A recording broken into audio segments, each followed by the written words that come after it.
Well, here we are once again. Floating somewhere between Earth and space, just trying to figure it all out. Got a hell of a lot to talk about here tonight, Space Fam, so I guess we better get right to it.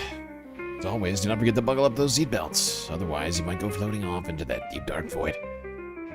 Never to be seen again.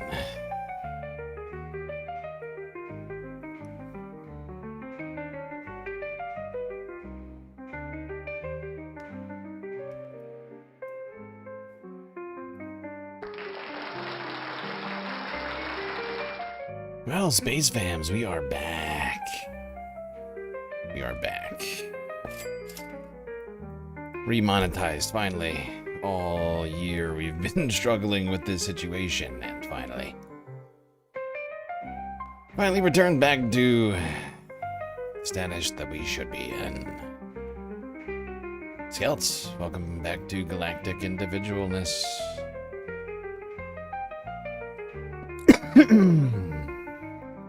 Anyway, a lot to talk about. First, some shoutouts. Young Chris, Mozart, Sweet Chewy.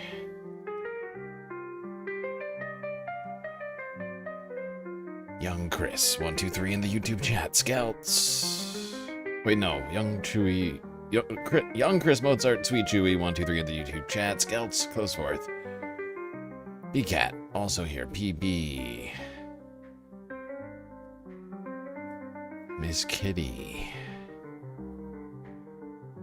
Manda. And Rogerb over on the Twitch. Anyway, we're back. Remonetized, finally. Stream. Too long. I am exhausted right now after a very long weekend. I need a second.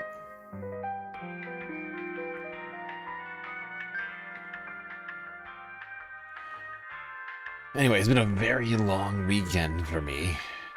Shooting and editing, posting, and appealing and submitting and all of these things that I had to do over the weekend, getting this situation solved really zapped me of energy. So it's not going to be a full 8-hour show tonight. I'm already starting way too late for that as it is. Starting much too late to really do, especially because tomorrow's gonna be all fucking weird because we have multiple elections. Like so I gotta start early tomorrow, so I can't go too late tonight. So we're just gonna cover some U.S. politics stuff and some British politics stuff. Maybe depending on time.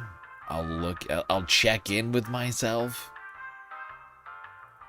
But it's fantastic to finally be back to the rightful place in the sun, getting paid for my work here at YouTube.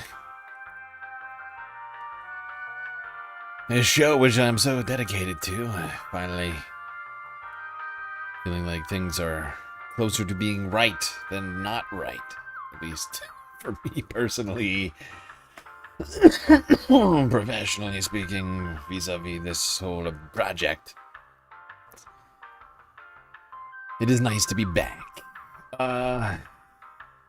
Anyways, now you all have access. You have the opportunity to get access once again to galactic emotes. We have all of them still, from what I can tell. What else? There's also been some changes, apparently, to the YouTube Partner Program in the last few months, and they're also upcoming.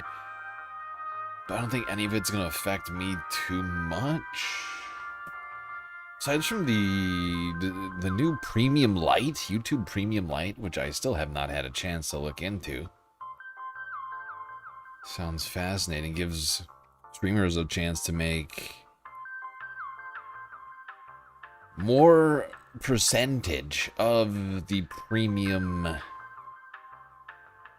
subscription. You may not know this, but premium subscriptions, 30% of that money goes to the subscribers that, not the subscribers, the content creators that you watch. It's divvied up among the all the content creators that you watch on a percentage basis. So that's been very beneficial to me over the years. But apparently for premium light users, it's going to be 60-30 or something like that. I can't remember the exact split. I got to look back at that again. But it's looking interesting. I don't know what goes into this premium light thing. I've been a premium user for a long time. First time I'm hearing of it is via the YouTube partner program update. What else? That's it. I'm fucking exhausted. I am so tired. Like, first off, I hate listening to myself. You all seem to like listening to me. But this is, in fact, something that most people experience. Most people don't like their own voices, and I'm one of those people. I don't like listening to me. I've had people say that I have a nice voice on multiple occasions, and I hear it, and it sounds like fingernails on a chalkboard. But having to put together that whole video, having to defend myself, another thing I'm not a huge fan of having to do oftentimes. I had to do all of that this weekend in like a 24-hour period. It really sucked it out of me. A little bit more than 24 hours it took me to compile everything I needed to. I was waiting to the very end of all of this because I have been cutting out all the copyrighted claim, like the copyright claims. There have been, over the years, there have been dozens and dozens of copyright claims on the channel. You have premium light? Oh, fascinating. PB, PB Lou, welcome to Galactic Individual. Look at all of you returning for the emotes. I'm sure that's the only reason. Either way, it's helping out already. Although, unfortunately, we still have a massive galactic deficit. I will point that out to everybody.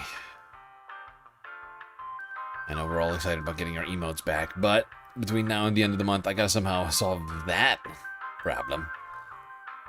What else was I gonna say? Anyways, appreciate all of you being around, supporting the stream. Throughout all this time, like I said, not gonna be able to do a full stream tonight, so we might as well just get right to it. I'll stop jabbing. I'll stop gibbering and jabbering.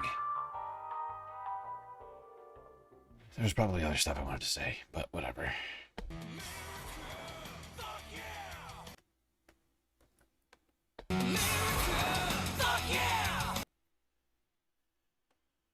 Speaking of America, let's start in the Oval Office, the epicenter of power in this country, where Donald Trump's lawyer was sworn in as the United States Attorney General. A what now? Correct. I did everything right and they indicted me. Correct. Todd friggin' Blanche over here, as you can see, being sworn in by Stephen. Stephen Himmler Miller, with Donald Trump looking on over his shoulder near the bust of Abraham Lincoln. That I will well and faithfully discharge the duties of the office of which I am about to enter. So help me God. So help me God. This is the very definition of personality character.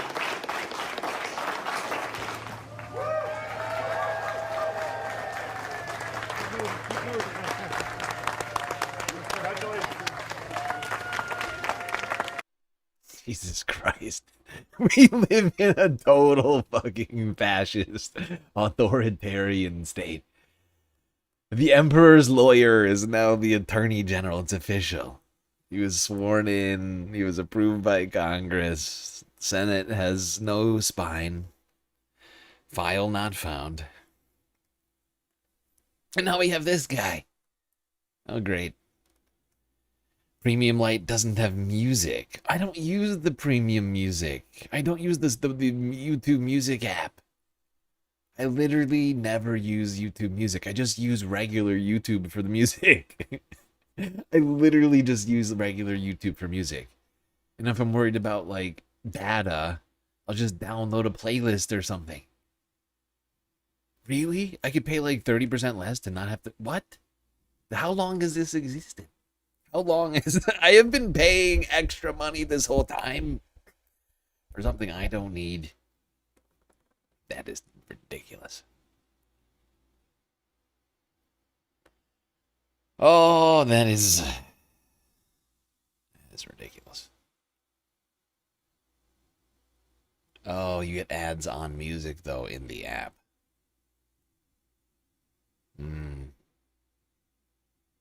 That is a trade-off. That is a trade-off. I don't know if I don't know if I could deal with that. I listen to enough music. Like at the times that I would want music, I'd be so mad. They got me. They got me on that one. I don't know if I can do it. I'm already expending that. Either way, I'm still using YouTube with the extra $3 at that point. Damn it, they got me. Speaking of justice,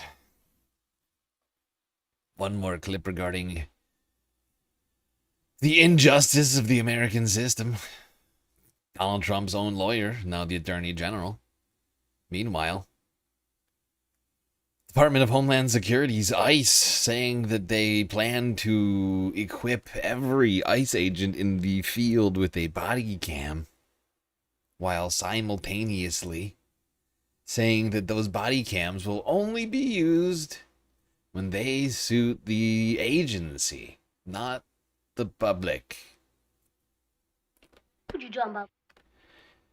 Look, I'm not the one who said it. After ICE agents shot and killed 2 men last month during traffic stops in Houston and Maine, the agency faced criticism because none of the officers involved were wearing body cameras. Since then, ICE has been moving to outfit its officers with cameras nationwide after years of delays. The agency spent more than $30 million in the last month purchasing cameras and says all field officers will have them by the end of September. So I decided to look into another question. When body cameras capture a shooting,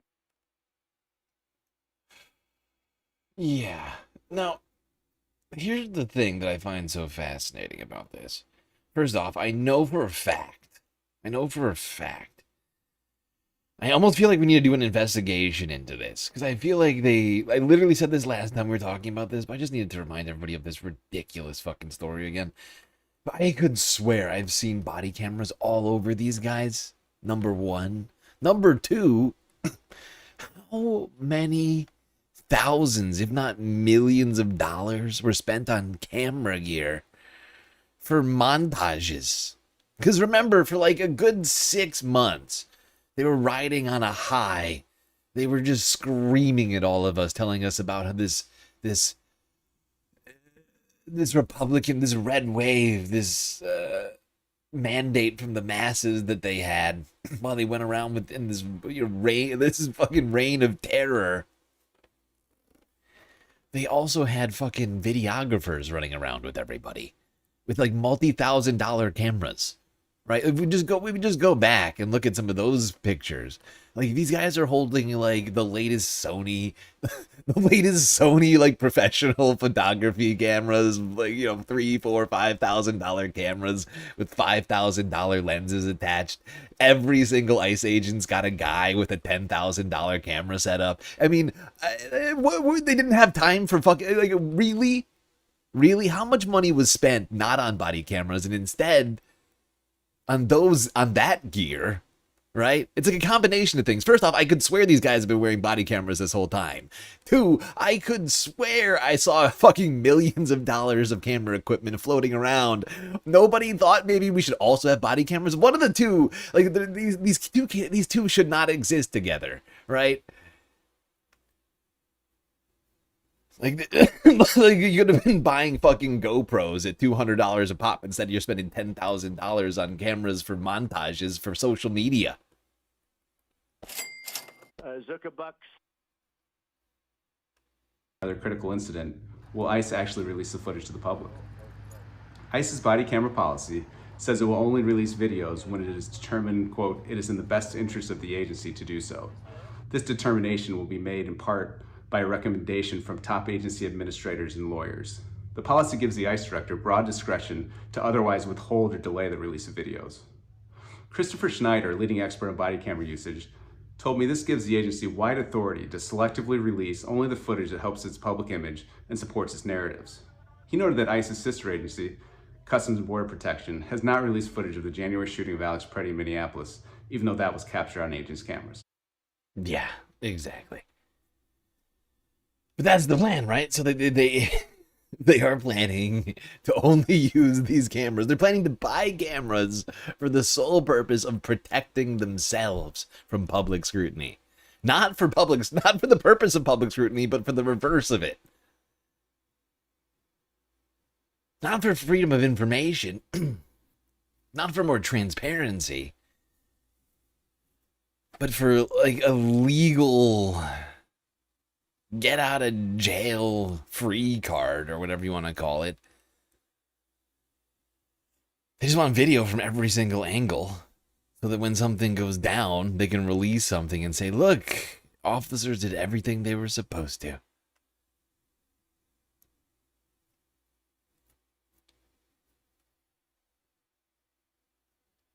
And of course, as we've talked about in the past, ICE having body cameras is not going to solve anything. It's going to solve something for them. I mean, they're saying it explicitly. It's going to be used to protect the ICE agents from legal scrutiny. They are not here to protect us. They are saying it as clearly as possible.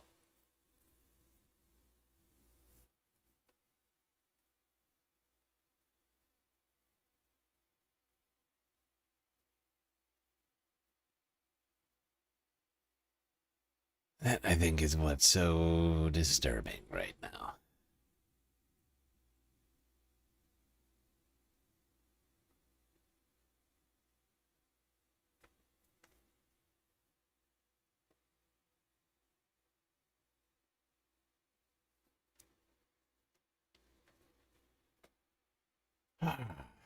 Let's see.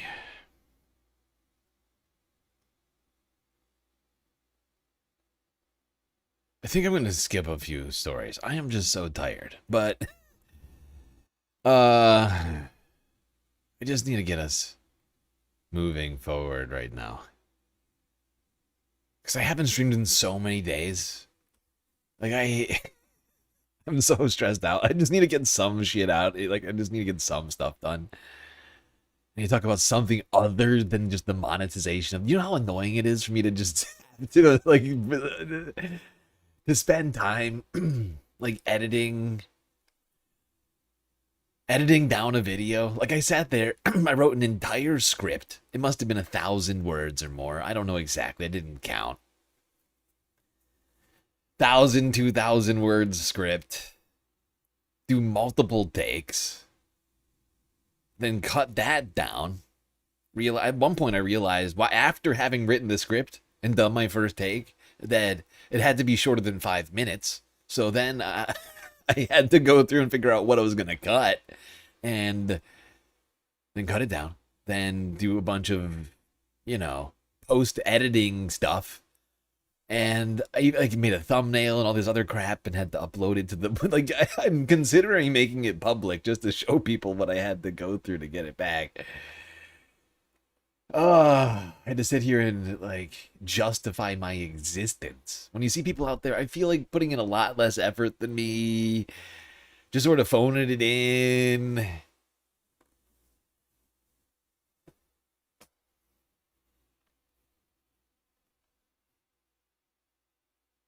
You sent 6-7 for 67 jewels. Wow. Thank you, young Chris. I just realized that that's a dono. Much appreciated. What an inky cap with 10 jewels. Where are all these jewels coming from? You people are just swimming in jewels.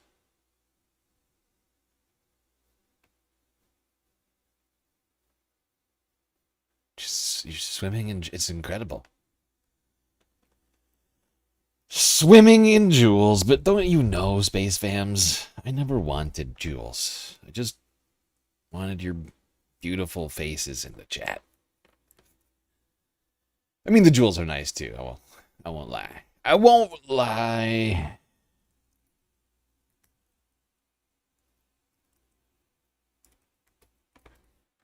Oh my god. Oh, know it. Just getting crazy over here donating galactic memberships over here on YouTube. YouTube gave you some for YouTube just gave you jewels, just giving them to you? They're just giving them out. Do I have jewels and I'm not do I have jewels? Have I been bestowed jewels that I'm not aware of? Can I pay myself? Here's a question. Can I pay myself? There's a question I need answered. Anyways, Mono, thank you for the gifted membies over here on YouTube. Earth Homies, Nikwa. Donnie, Will in Detroit, Eco-Socialist, all getting one of those sweet, sweet gifties. Thank you very much. You're all being so sweet. Where are jewels? I don't know. I don't know where the jewels are.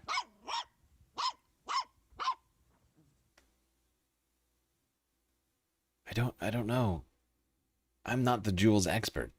I'm just learning about this right now. I have a bag of jewels for you. They're jewels, Betty. They're jewels. I got them all for you. Okay, let's go to the very best. The #1 numbers guy. We all know him as the great, great Harry Emden. Holy Toledo! CNN on the midterm metrics. Yikes. Yikes is the word. Okay, take a look at this. The moderate GOP on Trump. This includes leaners. This is about 30 to 40% of the party, depending on how you exactly look at it. Versus Kamala Harris. Trump easily was winning amongst them by 69 points back in October of 2024. Come over to this side of the screen. Look at this decline in a Lake Erie. I mean, right now we're talking about just a +10 net approval rating. This is with Everyone got 1,000 free jewels that expire September 6th. Is that for like premium members only, or? I'm gonna look into that. That is fascinating. That is fascinating news. 1,000 free jewels. Wow, YouTube is feeling very generous. I hear that they were trying to improve vertical monetization. I think it might have something to do with that. his own party. This is within his own party. He's just barely above water. Do the quick math with me. That's 69, 10. That's a 59-point drop. That is 5 and 9 in the course of under 2 years. So moderate Republicans abandoning Donald John Trump, and that is a big uh-oh. And where and why? Why? Well, you were mentioning it in your intro, right? It's the economy. You think a 59-point drop is a lot? How about this one? Okay. Woo! This is a 77-point drop. Okay, moderate GOP on Trump and the economy. Awful, awful, awful. Weak. Wow. Donald Trump getting hammered in the polls over here. We've, of course, seen these before, but I just want to remind people of just how bad things are going for Donald Trump. I mean, at this point, you rerun the election. Might not have Donald Trump if people had some sort of forethought back in October of 2024. We might be where we are right now. But yeah, down 77 points from the month before he was elected in 2024 on the economy. One of the more important things that people have said were their reason for voting for Trump, among other things. Among Democratic voters, I think Gaza was close to being number one. Unfortunately, since we don't have a functional Democratic Party that can't release a functional autopsy for a failed election, we don't know for sure. Although I think many of us have a strong inkling More than Dinky Cap. 20 more sweet Jules party hat. All right.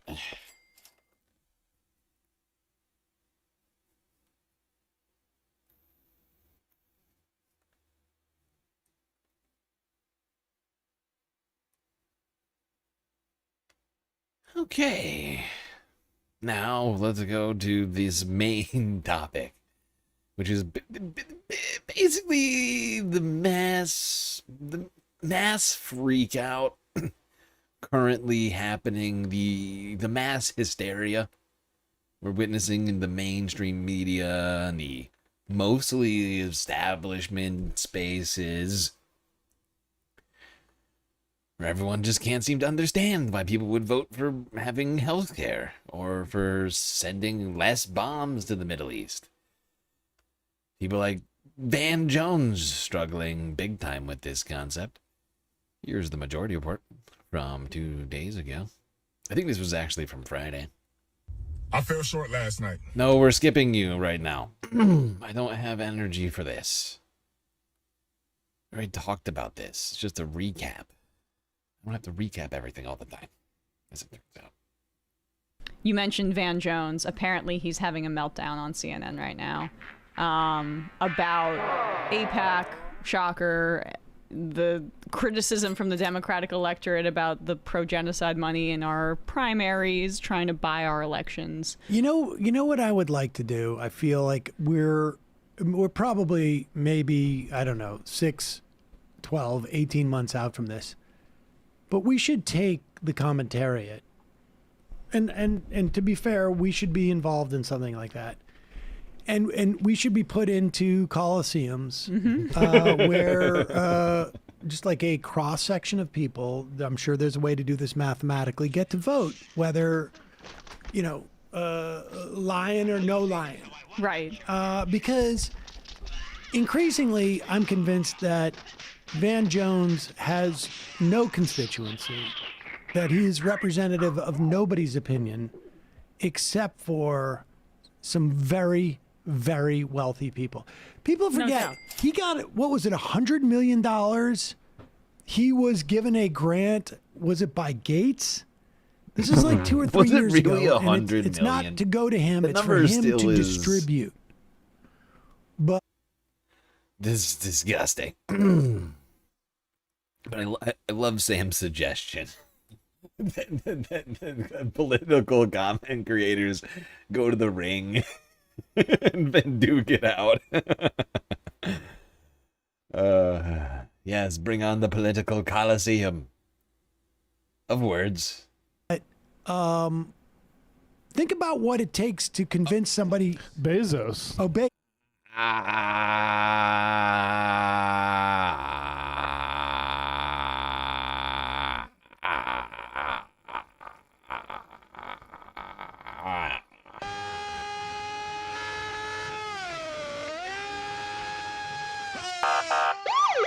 Praise God. Oh no, that's too many names for me to read. Oh no, 50 gifted on YouTube. That's so many. It's so many gifted.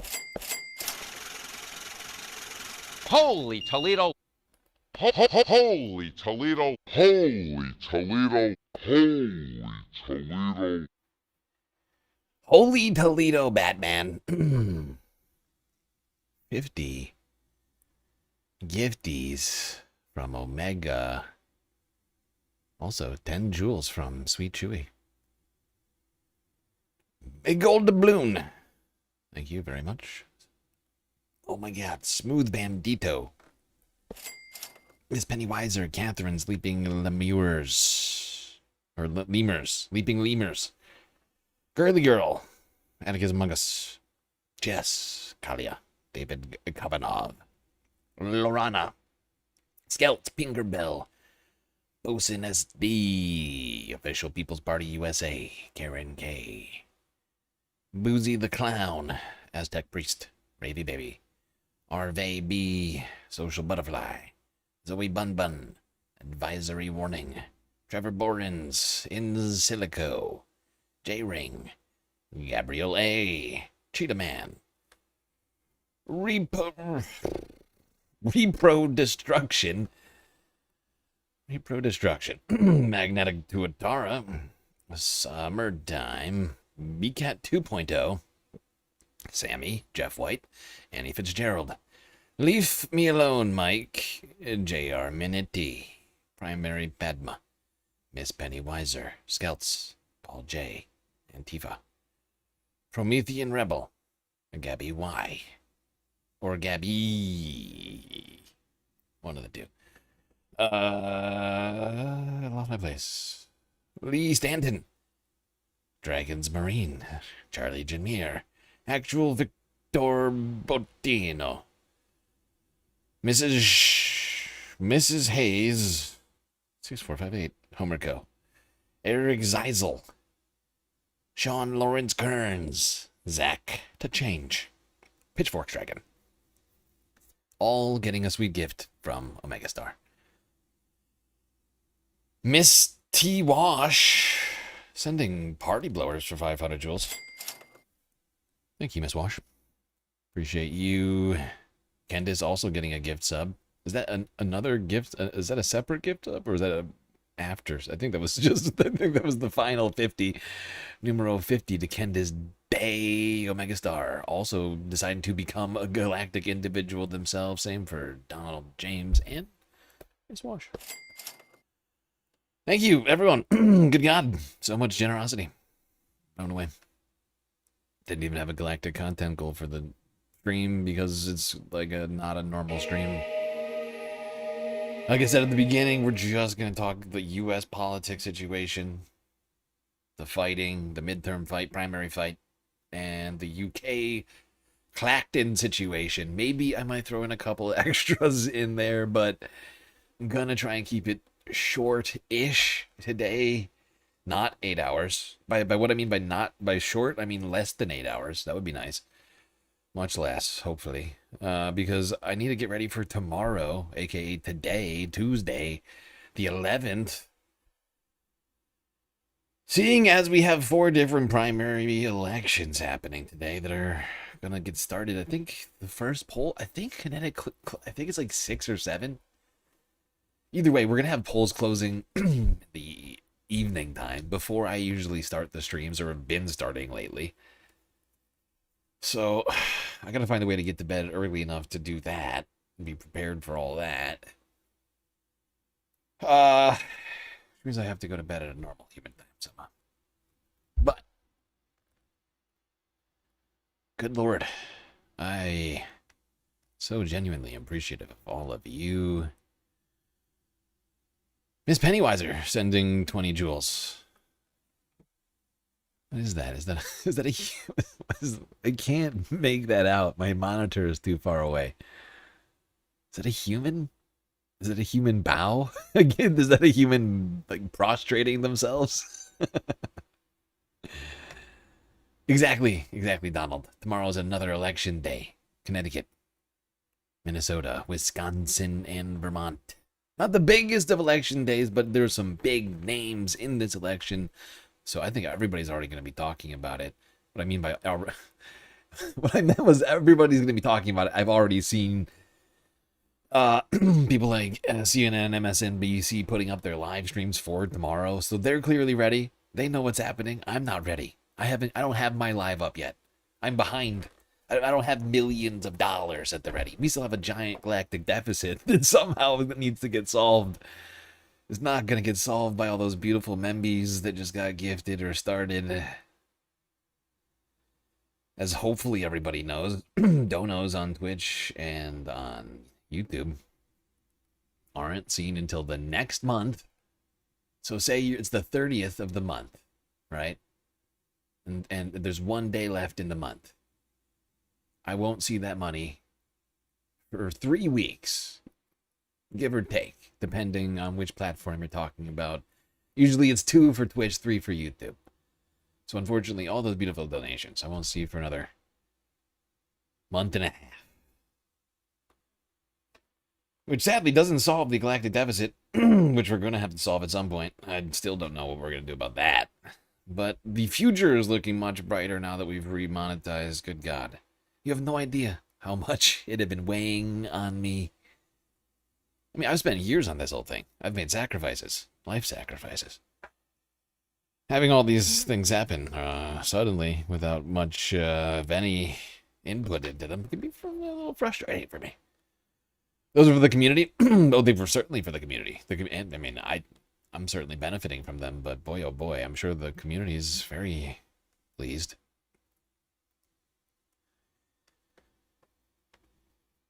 $50 beautiful people running around with a free galactic membership.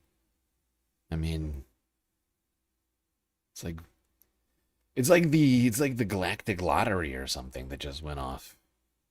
You know?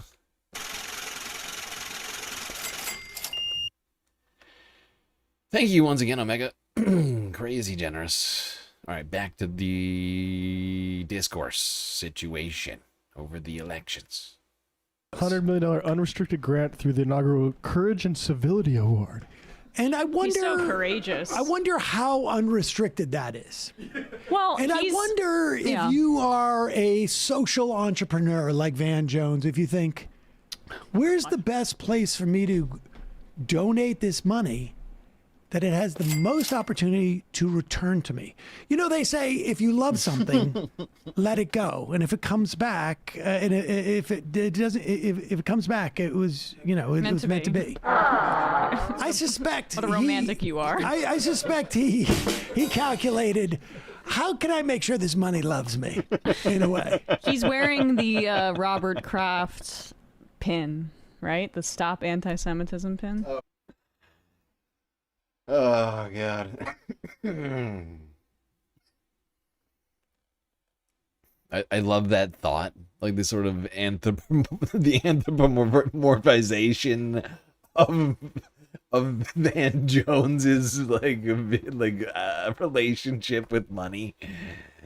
Oh, God. It does seem to be the case. He really doesn't seem to have.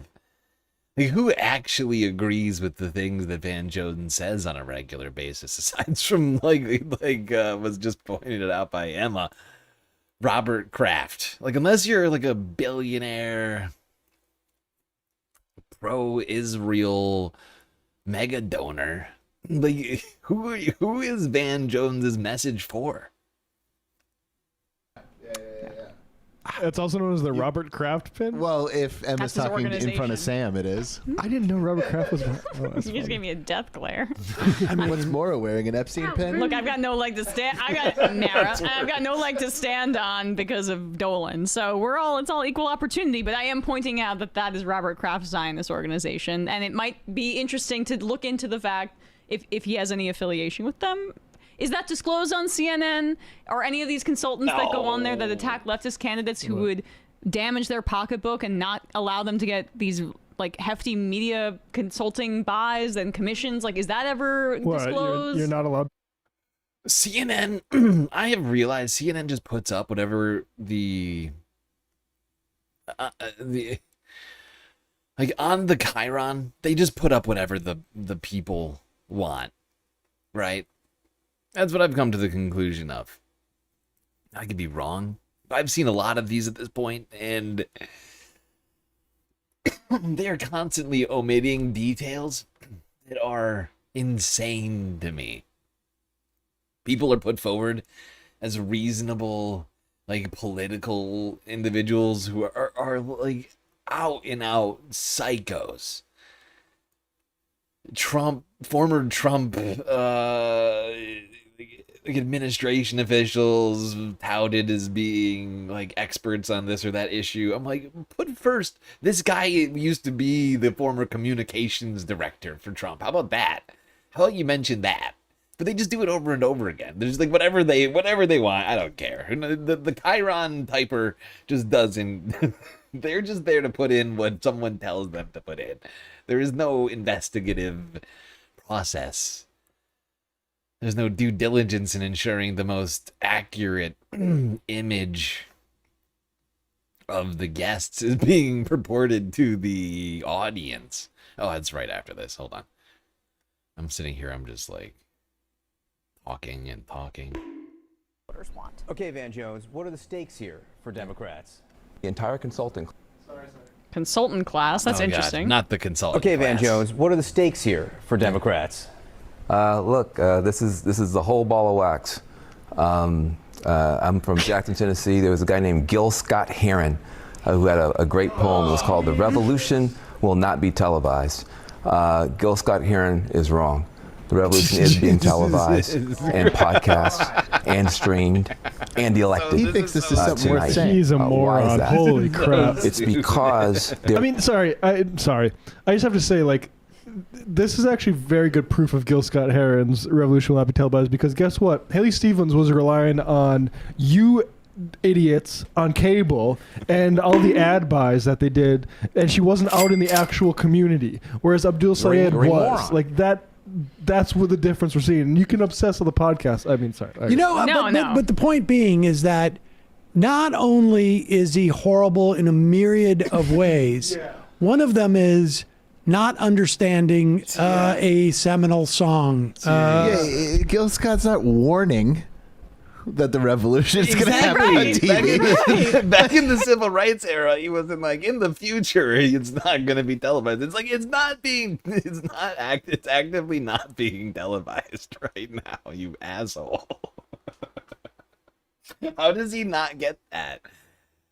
How does he get it? I mean, like, if anything, it's just a reminder to the, it's one of these things. It's like, it's a commentary on the current moment that is a warning to the future that Van Jones is like completely bastardizing for his own purposes here.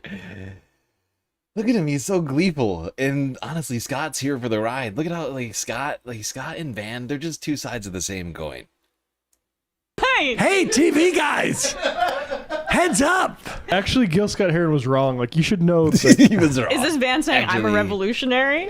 He's saying Gil Scott Heron was wrong, and but all the it kids is- like TikTok. It now. is his way of saying, like, I'm familiar with what's going on in the revolutionary sect. But you know, that must work. 1971. This must work in rooms with donors all the time. That's the cool guy. That is exactly it. It is just like, that's the cool guy. this is and the analogy with showbiz is also just, I mean, it's all showbiz. It's sales. Yeah. This is sales. And a certain part of showbiz is also sales. Like, you know, Pauly Shore walks into the room and it's just like, hey guys, I'm gonna get you the youth people. But it's hard to describe. But when you go in those rooms and you're someone that cares about politics, you can sense that nobody else cares about it and they care about sales. It's just because most people have no fucking clue. And you've got really wealthy people with no fucking clue. And all they're looking for is the person who seems to have the confidence in what they're saying. Yeah. And that's it. And he walks into that room. He has that confidence. He regurgitates back to them what they are implying. It's almost like the mentalists who are going around now, who like read people and then they just feed back. Exactly. He's like a paid performer. There to give the establishment, the donor class, what they want to hear. This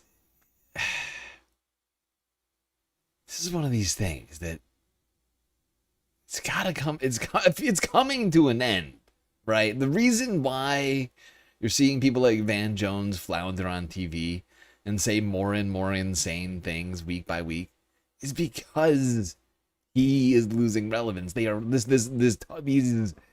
these tired ass talking points are just losing relevance every single day. It's faster and faster. CNN's waking. Everyone is waking up to it, right?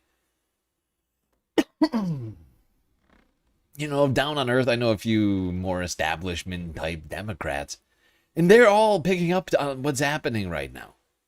They are realizing it. And pundits, talking heads like Van Jones, who've sat around enriching themselves, buying all these nice suits. You know, the suit money is drying up real quick.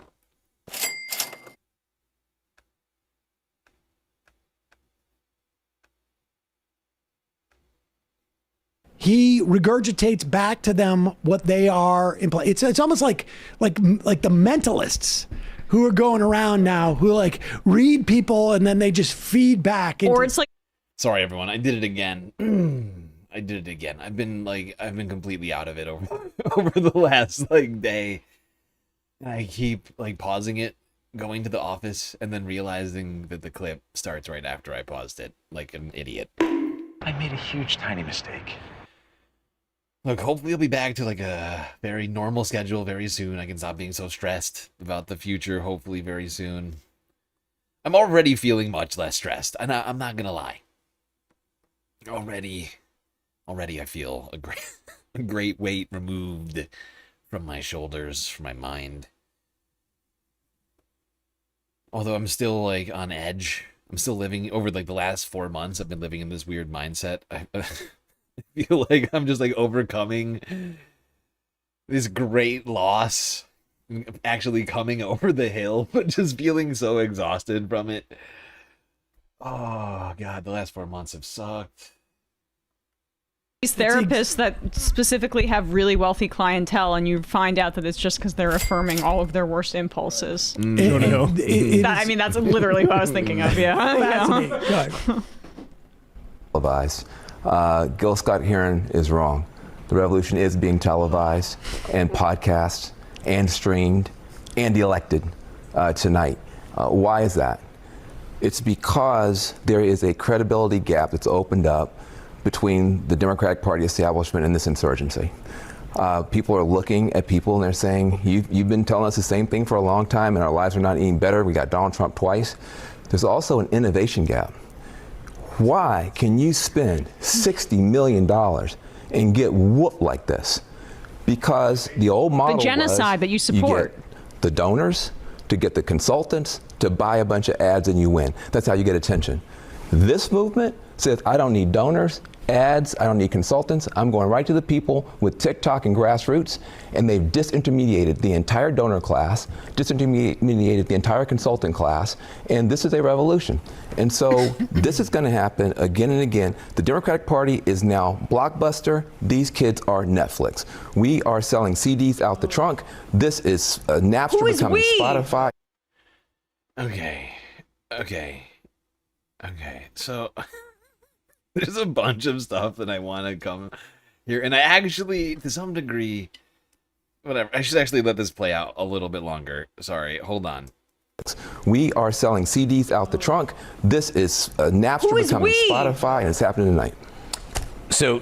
Okay, we are selling CDs out the trunk. Is he referring to himself there? Because if the CDs are, I think he is. He explicitly said we. Okay, it was hard to follow what the hell he was talking about. But like, I mean, that is him at least having a modicum of self-awareness, which I was not expecting. Yeah, except here's the thing about this analogy, right? I think like what he's going for. He's right on what he's going for, but the analogy itself is wrong.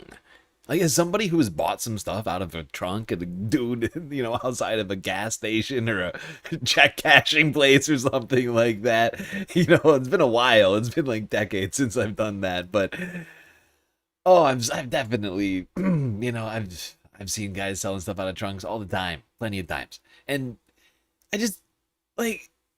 The fact is, the guys selling stuff out of trunks, they always got something people want, right? Like it's often, almost always illegal for them to be selling whatever it is, but that's the thing, is they have something that people want, right? They're scrappy upstarts. They might not be following all the rules, but they have what the people want, right? The latest release before you can get it on DVD, right? like stuff like that, right? That's what they've got in the trunk, right? It's stuff, somebody recorded some shit in the theater, and now you can watch fucking Spider-Man 2 before anybody else can. Here, give me $2. If anything, this is describing the Democrats, the socialists, the leftists of right now in terms of the actual mechanism, right? Like, we are more popular, as it turns out, as is being proven over and over again. But we're the ones, in my opinion, we're the ones selling shit out of the trunk, right? We're the ones that got the popular shit. It's not what the establishment wants us to be selling, right? They're policing us and trying to prevent us from selling it, saying illegal. Don't do that. Right to jail, right away. Stop that. Stop trying to sell people healthcare and an end to military aid to Israel, right? But it's what the people want.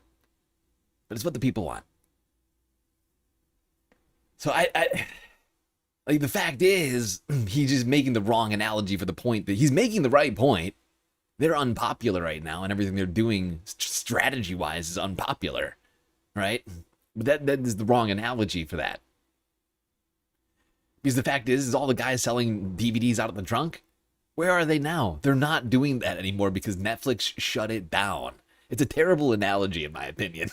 Those guys are all gone because you can get shit online for free or near free, and you don't need the latest release on the corner. You just don't, okay? Like that is done. So like, is he going, like, he's just, I don't know who's falling for that. It's people who's never bought things out of a trunk, in my opinion.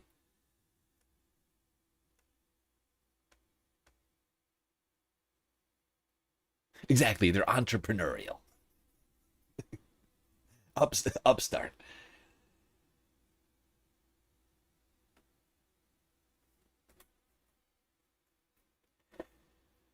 If you just accept all of the aspects of his analogy, Netflix is the DNC. They're the establishment. They're ones with all of the money.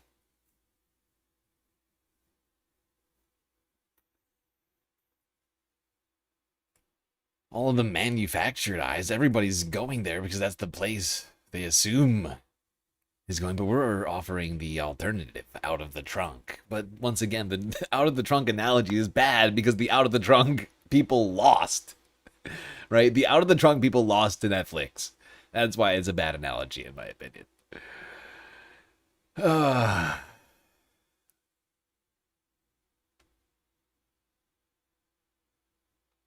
A little bit more of the mainstream takes over here.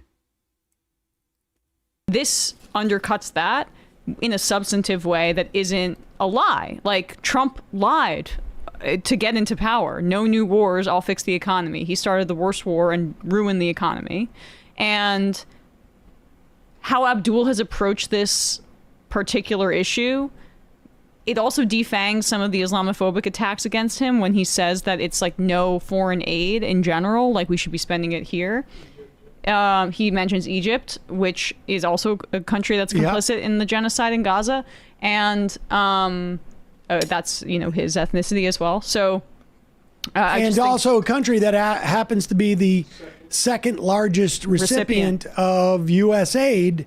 And ask the question why, and it's because on the other side of the Gaza border, in the southwest, there's Egypt and the canal, of course. We have Axelrod responding to Van Jones when Van Jones attempted to retort. I don't know if this is what people are talking about, but here's another. Maybe it is, Van Jones thing.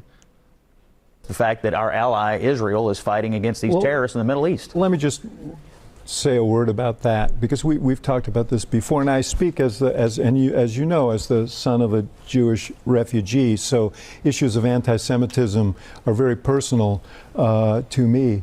I think so. Shut up, Scott. What you see in Michigan is a interest group spending $30 million. She's got $64 million in television spending, and they're responsible for at least half of that. And one of the issues, as Kristen mentioned, that people are grappling with is the power of money in our politics, the influence that interest groups have. And I think it's a legitimate It's a legitimate question. Should essentially an agent of any foreign government, whether it's Israel or any other, be able to spend, is it healthy for them to spend $30 million in a race like this to influence the outcome of that race? I think that's a legitimate issue. Quickly, Van. Look, well, I mean, I get your point. I got to wait. I've got to. I've got a lot of.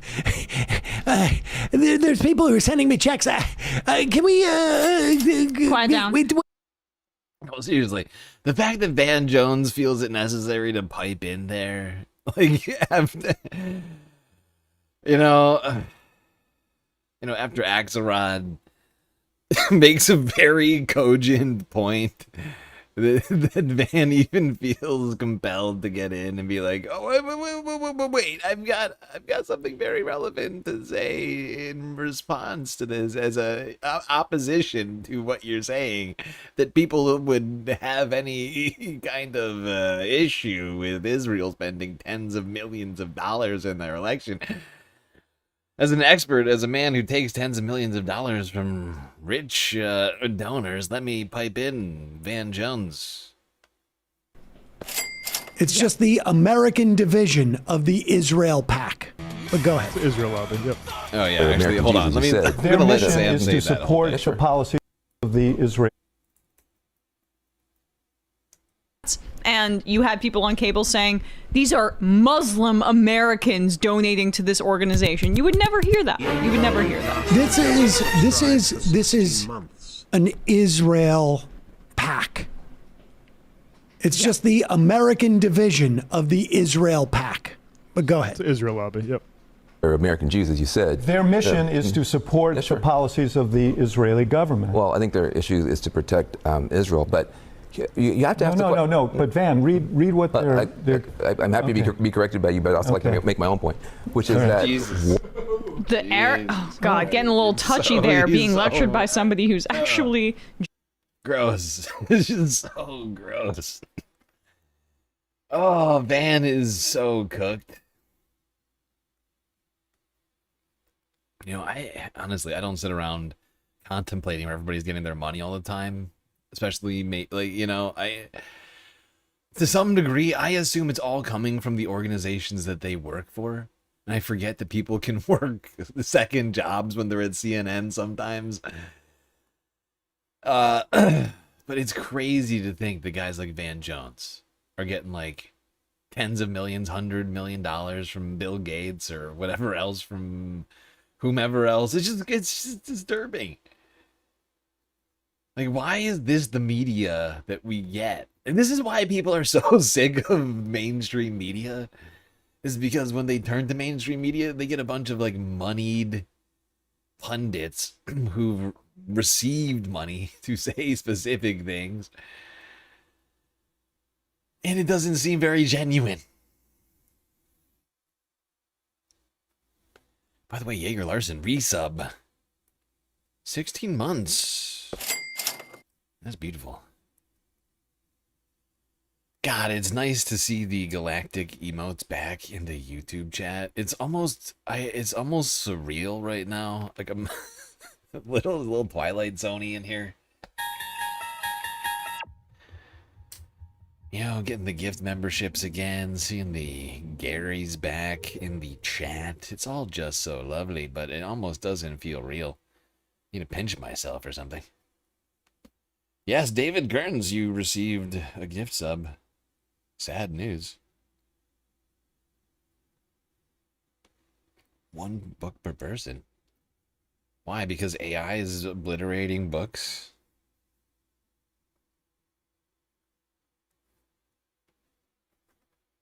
That's crazy. 1 book per person?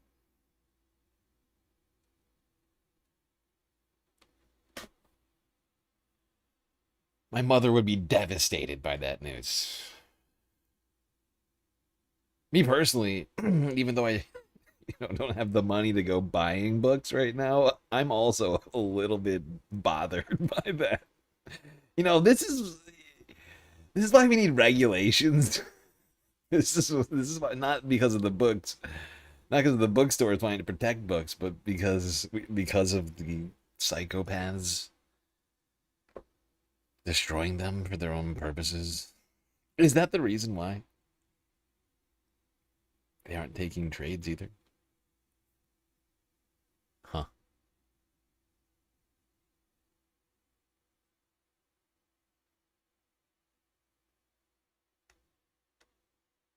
All right. Where next? Yes. Let's start getting more into the war on Hasan. Yeah, more on Hasan. I mean, it's happening in every corner of the media at this point. Happening on CNN, happening on Fox News. It's also happening on YouTube, and it's happening on Twitch. It's happening everywhere, it seems. Honestly, hard to imagine what it's like to be Hasan, the focus of this much attention. I almost feel bad every time I put him on a thumbnail. I'm like, damn. I feel, you know, like, well, maybe, I mean, at least it's probably good for his numbers, I guess. Professionally speaking, at least maybe it's good for him. I don't know. It's got to be a little annoying. Because, I mean, think about it, right? For me, it's one thing. But, right, like, I go around, I aggregate the news, just as Hasan does, tries to figure out what to talk about in the day. And one of the things lately for me that I've been adding to the list frequently has been the continued war on Hasan and or, you know, the DSA, but more specifically Hasan. But imagine being Hasan and going to look at the news and being like, okay, I guess today on my show we'll talk about me more. Aren't I a good guy? It was so nutty. CNN had an insane panel. Van actually defended my honor on the panel, but that didn't make it into the clip for some strange reason. But, you know, apparently this CNN panelist was suggesting that El Sayed campaigning with me is potentially worse and more depraved than the president having dinner with Nick Fuentes. Oh, by the way. Okay, we'll start here. I almost forgot. Although, wait, how does this look right now? Hold on. Which one is it? Which one did I do? Is it this one? No. This one? Damn it. I can't remember. I could have sworn I made... Did I not do this?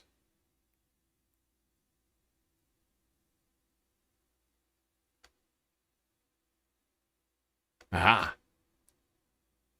Oh, but it gets cut off. Oh. I guess I could do this for now. I'm going full sexy Hasan. With a suit. Yeah. Oh, yeah. A suit and sweater combo. No tie. Although this is too low. This is too low. I need to put something in front of me. Just to block it out. Because that's annoying me. I got it. I got something. I don't know if we have the full... I don't know if we have the full clip somewhere, but The populist MAGA message has resonated with plenty of people, and for much the same reason, I think some of the DSA style, communist style, not communist, that's unfair, but DSA style rhetoric has resonated with plenty of people as well. It's crazy that he would go straight to that. Going back for... I mean, it really is crazy that he just... All the communists. The communists are here, says Cameli. Oh, thank you. So glad you're here for this. Briefly, not all the way in, I'm sorry, Abby, but briefly, I mean, Van, you weren't so much defending the candidate. You were doing this thing that we've become accustomed to calling whataboutism. I thought the president had these bad affiliations.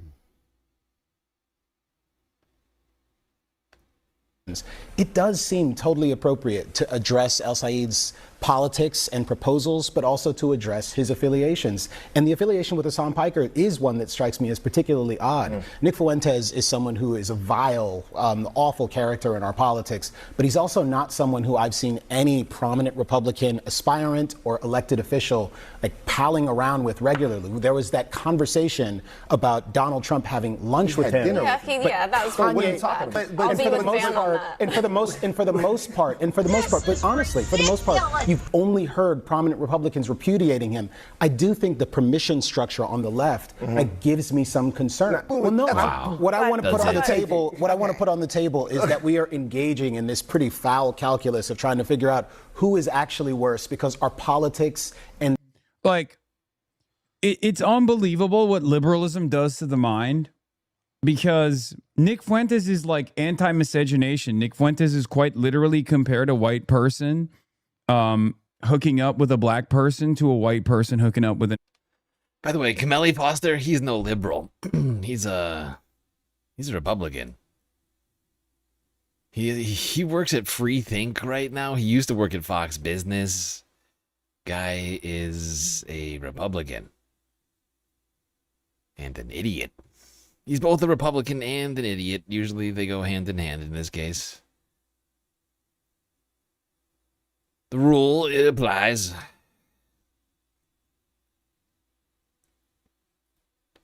An animal. Like he said that it's miscegenation is akin to bestiality. So like that comparison is so far-fetched. See? Thank you. Thank you, everyone. Yeah, well, I mean, Hasan, look, he's been, you know, he's been taking it up a notch over here every day with the suit. I felt like I needed to do the same thing. I've been wanting to do this actually all year, but I just haven't had time to put it together. I literally rigged it up.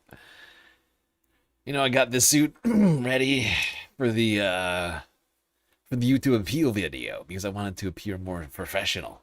You know, I wanted YouTube to take me seriously, so I put the suit on.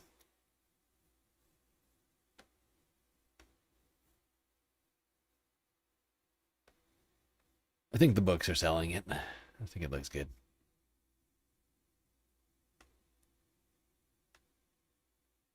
I don't know why people try to make that comparison. I mean, I guess I understand it because, like, it's literally probably shit that they've seen, like clips that they've seen. And if that's like their first interaction with my commentary, maybe they think I'm like incendiary in a similar manner. But it is such an unbelievably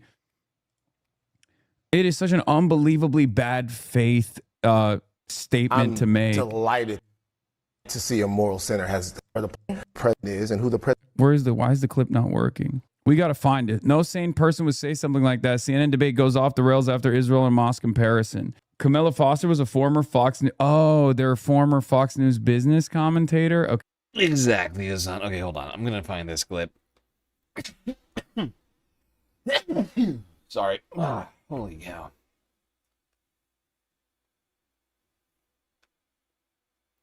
Oh my god. So tired. I'm so tired today. Defending myself against the YouTubes all weekend is taking it out of me. I'm a shell of a more sense, but I'm a husk. But yeah, I'm a husk of a man.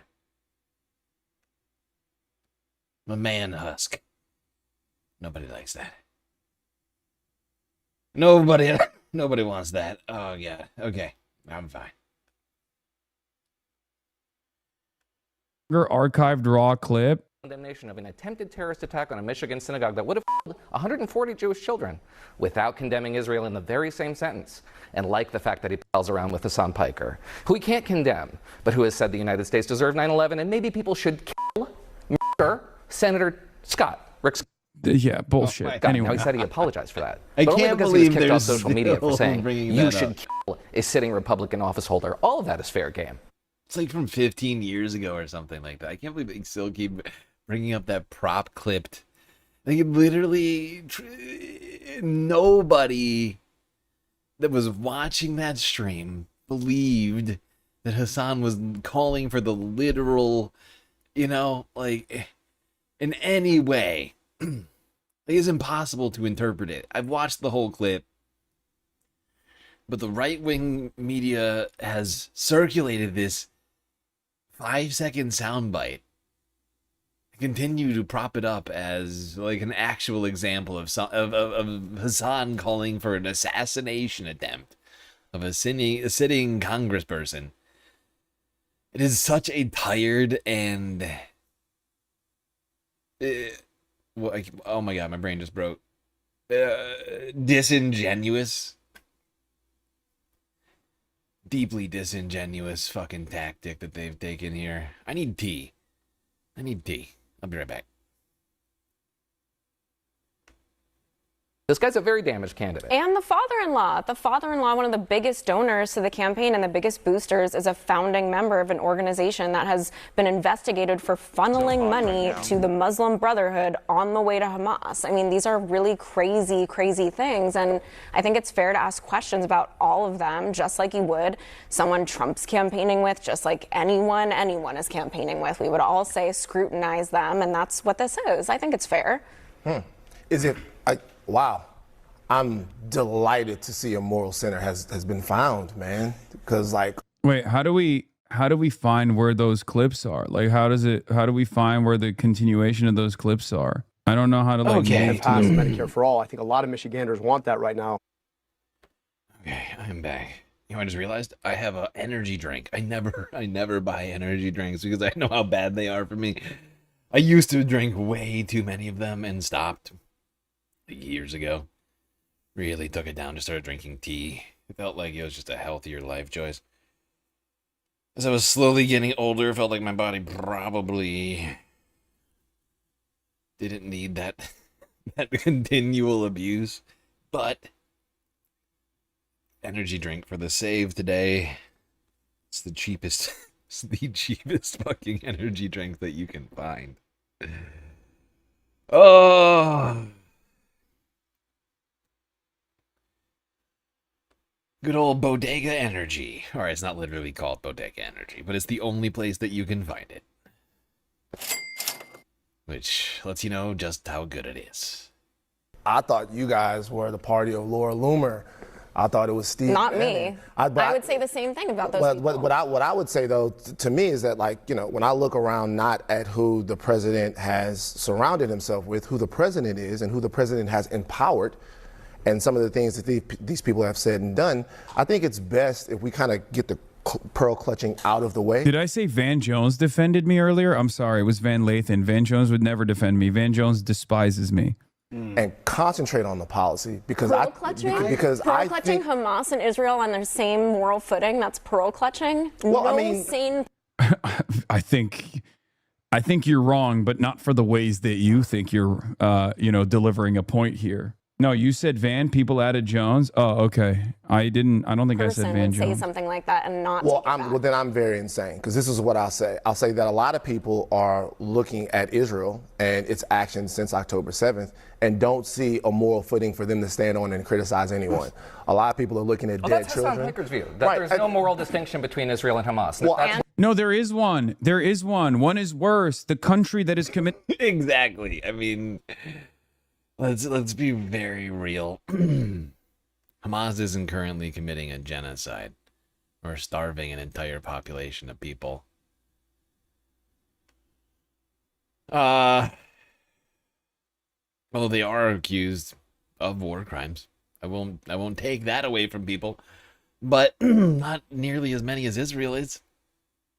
If you just buy statistics, right? If you just go by statistics alone, number of people killed, number of children starved to death, right? Whatever, like pick a statistic. Israel is winning or losing, depending on how you want to look at it. But they have the numbers. So I don't know how you actually can put them on the same level, because they're not. Just mathematically. It's science. Or whatever, I don't know. right now, that over the last couple of years have looked at pictures of emaciated children. They know that children have been dismembered, incinerated, bombed, journalists being killed, and they're not just, they don't agree with you. And so you're going to have to make a case to those people, not how bad they are for not being able to see a moral And distinction. you'll have to make a case to the Jewish voters who care about the same things happening to kids in Israel. I hate to break up. Same things happening to kids in Israel. Kids in Israel are starving due to famine, born out of the Hamas blockade or the Palestinian occupation of Israel. What kind of idiotic comparison is this? It doesn't. There is. Of course, there's not. I mean, as somebody whose job it is to monitor stories from around the world every single day, I can say vehemently and with certainty that that is not happening. No one's children are starving as a result of the actions of a single Palestinian in Israel, Hamas or otherwise. And fact is not Palestinian. Israeli children are not dying as a result of the actions of Hamas or the Palestinians. There are not stories of Israel. I keep saying Palestinians because I'm so used to talking about the Palestinian casualties, because there are no Israeli casualties. Like, civilian casualties in Israel are almost non-existent, right? The latest casualties that have happened in Israel have been a result of Iran and the war that Israel started with the United States in assassinating the supreme leader of another country, right? You know, Hamas keeps saying that they want to freaking de-arm. They keep saying they want to disarm, but Israel won't let them because they keep violating the ceasefire. There is no similarity to the totality of violence in the hands of one party against the other party. It's just not this foreign bullshit. policy It's discussion. delusional. And if the counter for all of this stuff is like, oh, well, we just don't want to give you a platform. Well, I have a literal competitive platform to CNN. Okay. And for the demographic that all of these guys are desperately fighting for, I have a far larger platform for the 18 to 35 demographic than they do. So that platforming argument is actually super silly. It's silly when people yell at me over it as well, when they're like, oh, you're platforming this person, that person. It's like, I don't traffic in those kinds of narratives, with some exceptions. They have to be an unbelievably exceptionally bad person for me to think about like that. What about the economy? Because I'm not saying that flippantly. I'm just saying, you know, there is a hierarchy of needs here for the American people. And I don't think there's really any question that at the top of that list is the economy. And there are all these things you could say about El Sayed and a lot of these other candidates. But one of the big reasons that these messages, whether you call them socialist or not, are working is because people feel like the system is broken. It ain't working for them. They are not bringing home enough money. I'd say Then this guy starts chirping about I'd say me. that the populist MAGA message has resonated with plenty of people, and for much the I'm just realizing where Hasan is finding clips. I need to start looking here. Dude, you have no idea how many times I'm like, I need to find the clip that this person is watching. Because they'll either be clipped out, parts that I wanted to see, or whatever else, or have commentary that I don't need for the show. He's using the Internet Archive. Fascinating.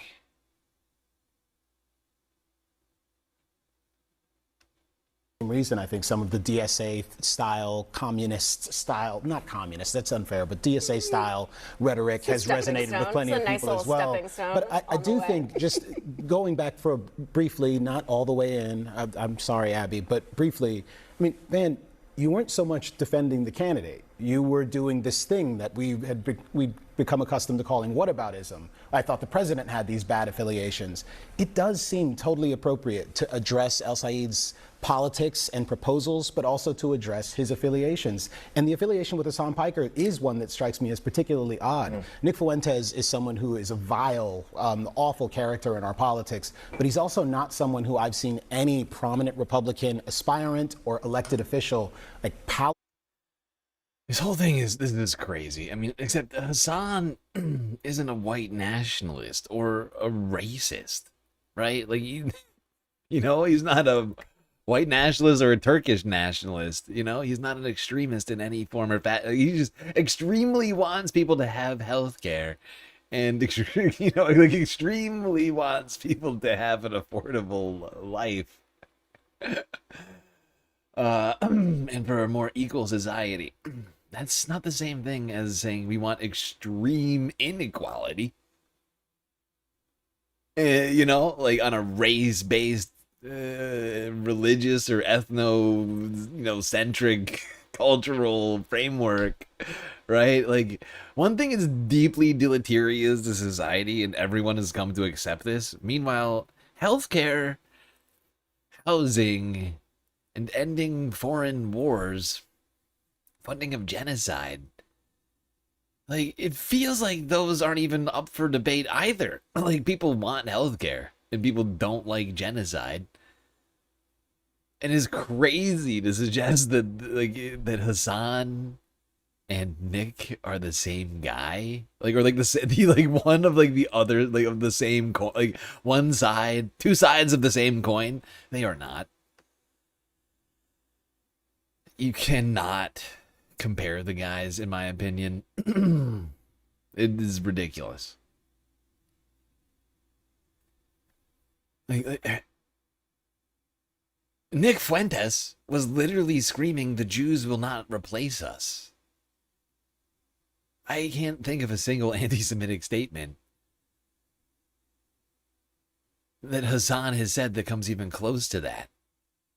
It's only fake anti-Semitism. It's, you know, vehemently anti-Israel, anti-Zionist, whatever, you know, statements, some of which some people might not like, but are almost always, in every single situation that I feel like I have heard, framed from a context of oppression and of a geopolitical context. It has nothing to do with race or religion, right? Ethnicity. Like, it's not that, right? It's the exact opposite of that.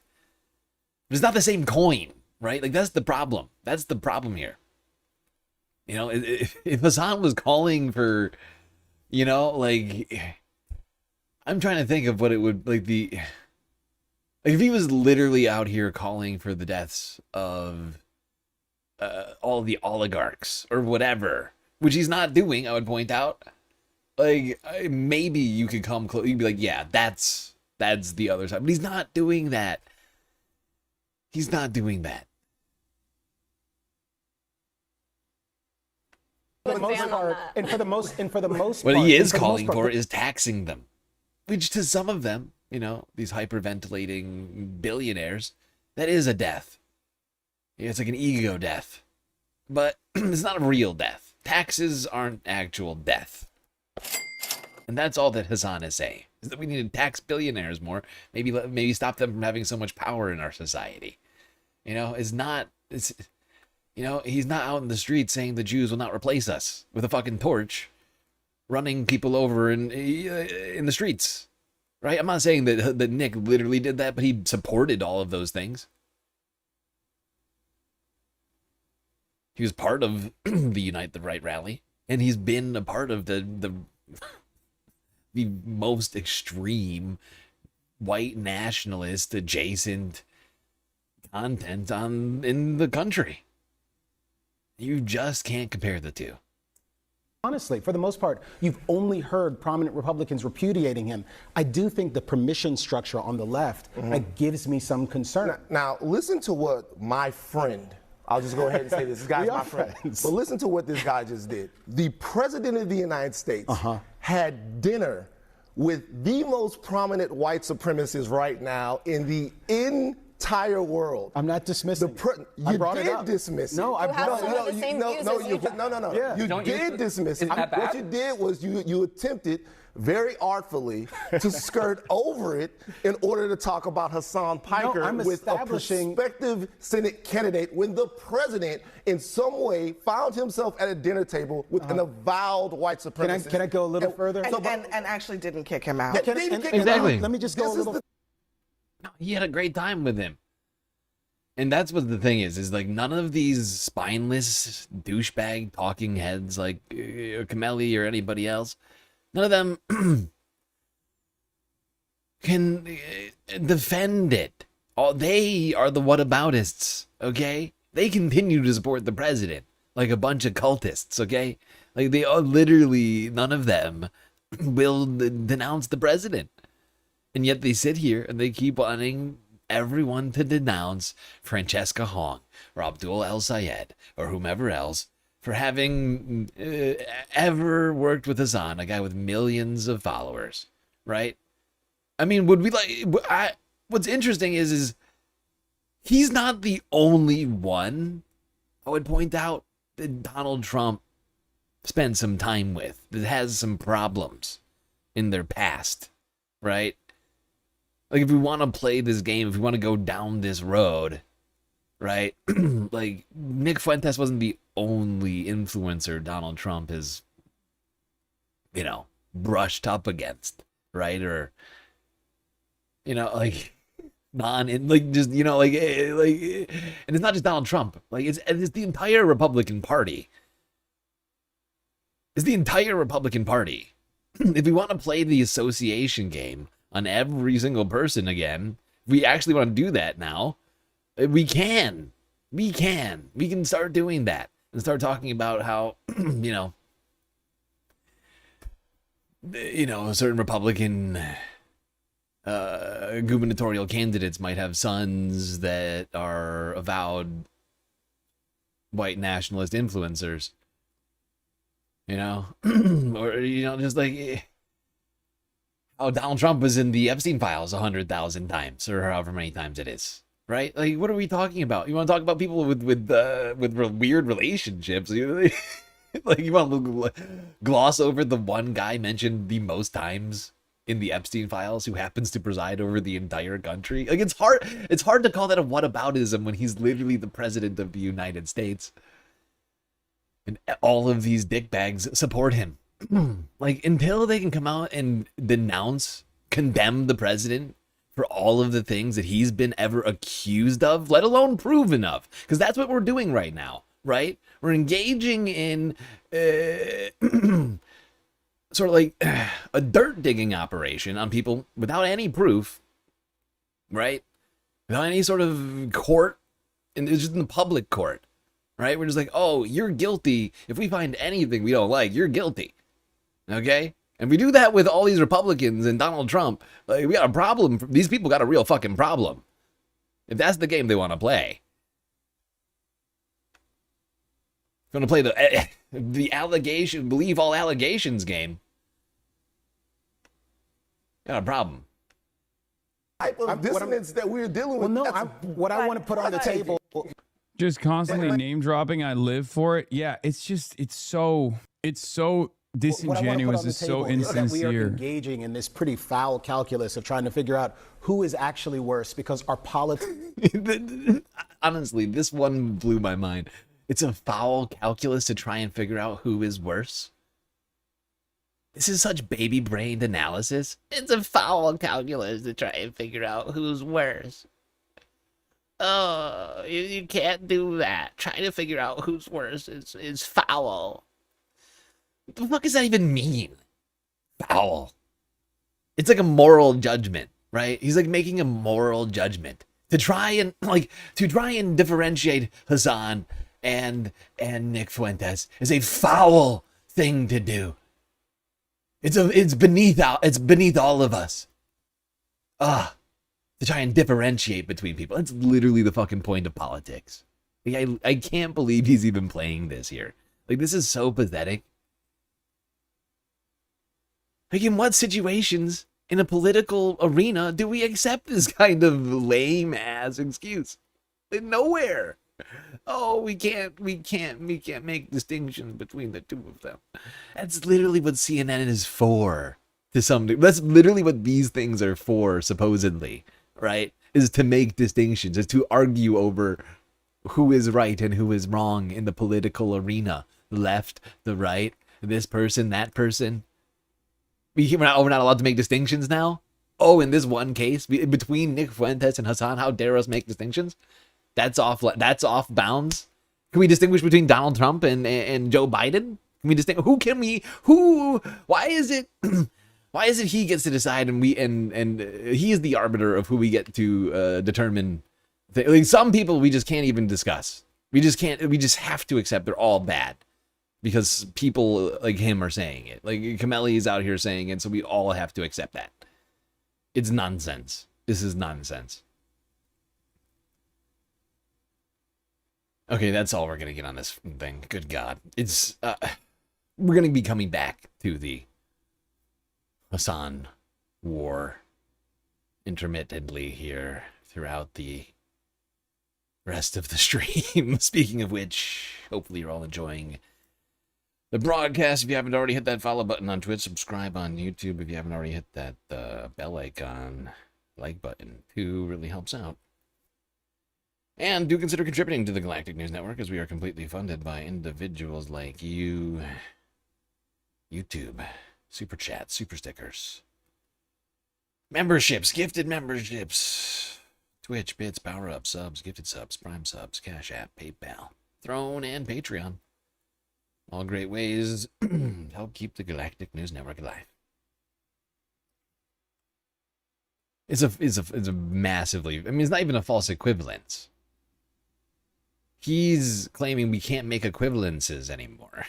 It's worse than a false equivalence. He's determined that we are no longer allowed to make equivalences or any differentiation. Like it's not allowed.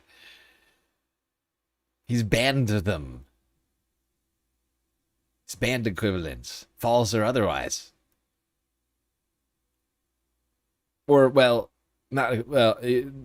differentiation, right? You can equivocate. You can. I guess you can equivocate, but whatever. We're getting down semantics path that I don't want to engage in right now. Point is, it's freaking stupid. Okay, it's real extra dumb to suggest that we're not allowed, as adults, we're not allowed to decide who's worse than who. We're adults. We're adult human beings, and we are. That's the whole point of politics, is to determine who do we think is worse than who. That's the whole point of voting and all this other shit. Political analysis, determining who's doing a good job and who's doing a bad job. Suddenly not being able to do that is a weird thing to just arbitrarily, he's just randomly arbitrating this on his own. He's the arbiter of all things political, apparently. It's fascinating, because I rarely listen to anything Kameli has to say.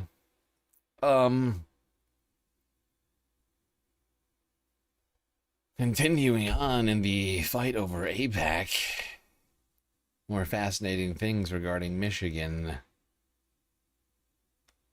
Let's do this clip. I thought this was really well said from Stead Herndon on CNN. I guess it was a couple of days ago. This week, I mean, it really is a big deal that El Sayed won. And again, it doesn't mean that we're going to see a cascade of all of these victories.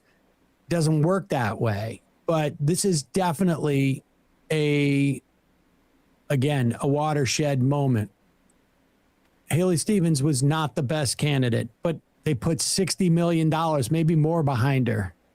And in any other era, that would have been enough.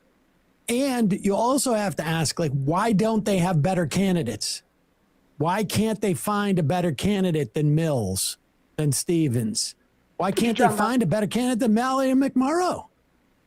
It is indicative of a dynamic that they haven't figured out yet, which is if they don't have the support of the grassroots and they have to go and take the APAC money, they basically are putting a burning tire around their neck. Here's this Stead Herndon on CNN.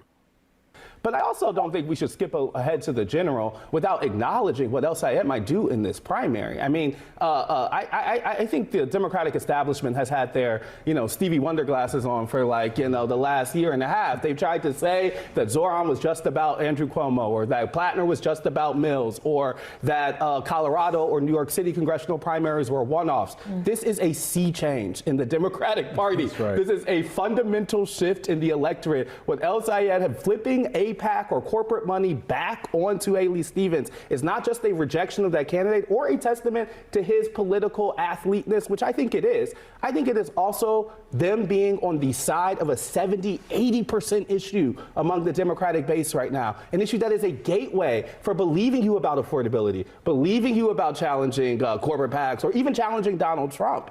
And so what the establishment, I think, of Democrats is struggling with right now is clearing the baselines of believability on important issues with their base. Yeah, that starts with AI, that starts with Israel, that starts with big money and corporate money in politics, and they're not even hearing folks if you are not clearing that path, even though I do think that it's fair to say there are some parts of the Democratic base that might be slower to that message than others. But it is a coalition you can build now in this 2026 version of the here's the thing I don't want to Give me final thought on this. I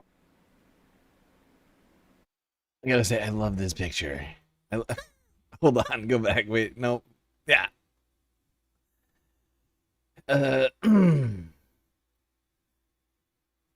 Stead, Herndon, and Jamal Bowman on the same CNN panel in a 5-person panel is for me, quite satisfying.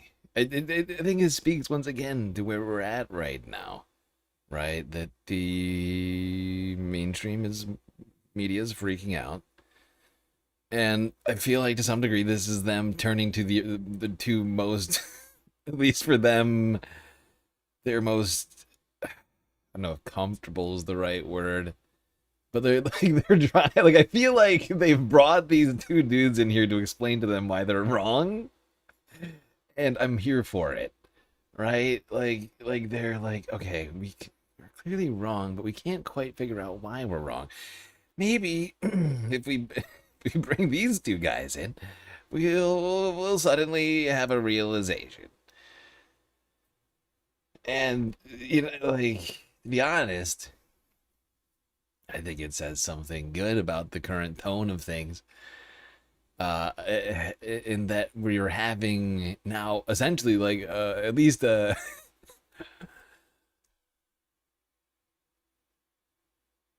don't know if plurality is not quite in this case, but having more progressive voices on establishment shows like CNN with Kate Bulban here and freaking who was that? SE Cup. I feel like this speaks somehow to the sea change we are witnessing right now. I feel like this is them trying to grasp for relevance. They're like, how do we become relevant in this moment? We've clearly been wrong about a lot of stuff. Please explain it to us. Important issues with their base, which I would point out Israel, that starts with big CNN and or people like CNN, like the establishment, saying, explain to us why we were wrong, is the first step in big change, right? Because that technically signals acceptance, right? Like the establishment is accepting. If you want to liken this to sort of a grieving process, if you will, power being lost here and there, all these other sorts of things happening. I feel like this is the I feel like they're speed running the old 7 steps or whatever.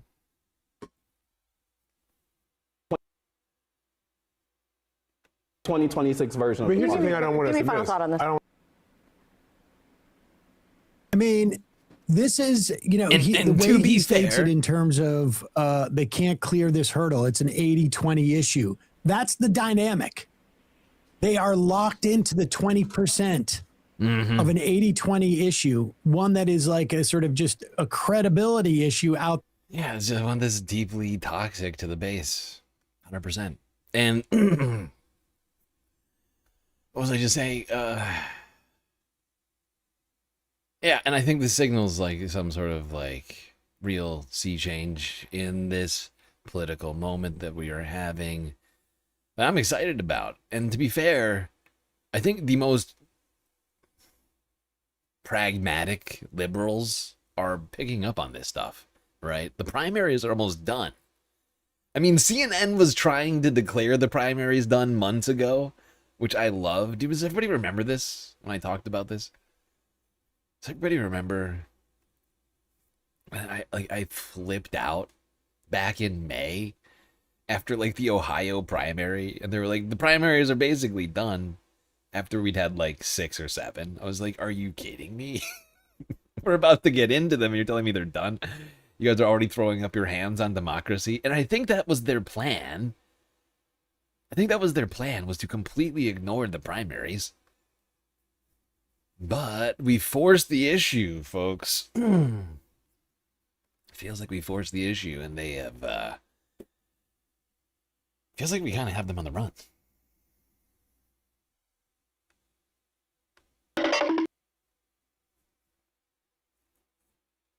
Hasan was watching Uncle Jenk on Piers. Ah. Interesting. God, was it just Jenk and Piers? I would struggle to watch those two guys. Of course.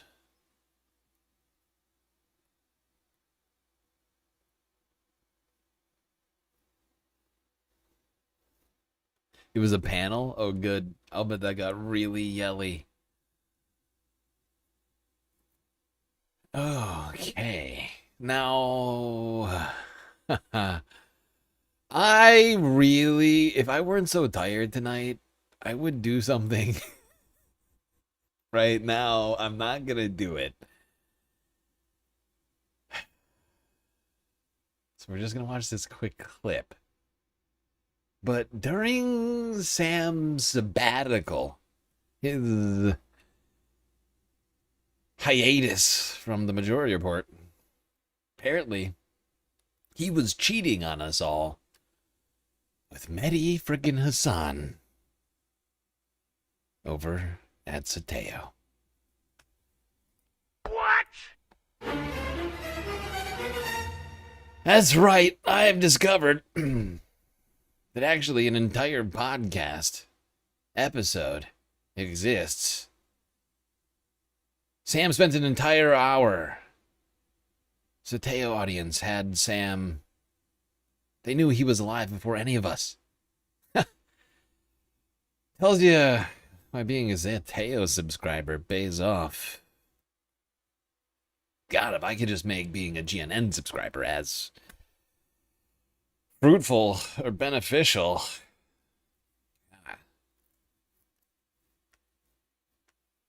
You mentioned the Democratic Party and lessons to be learned. We're speaking not long after multiple primary wins by leftists. Abdul al-Sayed being the biggest primary win of 2026 by a country mile, winning a Senate primary. Narrowly, yes, but some would argue doesn't matter how narrow it was. He took out $60 million of spending, the endorsements of the entire party establishment. He wins. Chris Raab wins in Pennsylvania. Malak Kuros wins in Colorado.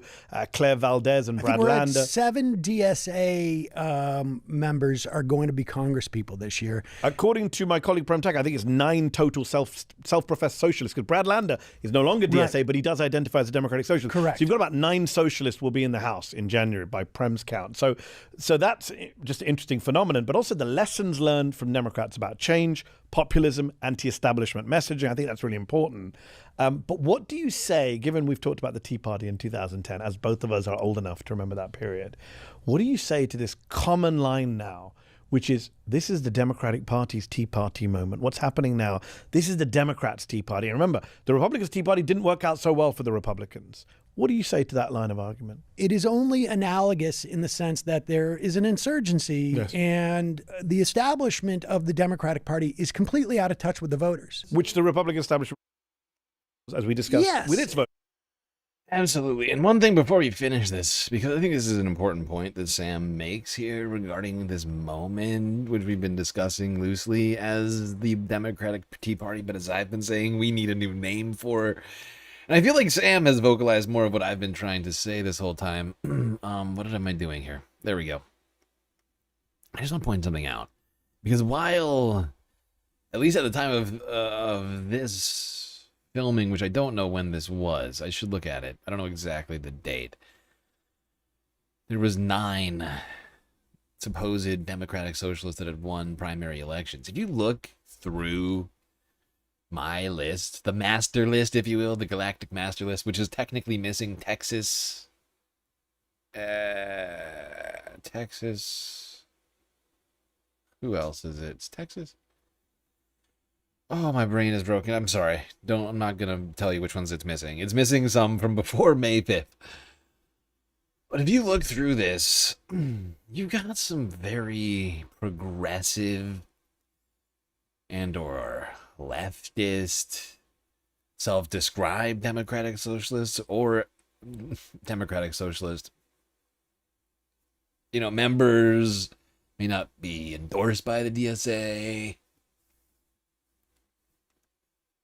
I mean, we have got so. If you can just, it's not quite. This isn't quite the case, right? But if you just go by the green, everyone who is green has said a number of different things. Now, for the one, it depends on where it starts. But like people past Alabama. I think that's when I started the legend, the key. Like people without a asterisk next to their name with green have said things like Medicare for all, universal health care, like single payer health care, right? Abolish ICE, end funding for Israel, right? Among a number of other policy positions that I think are good enough to give full endorsements to.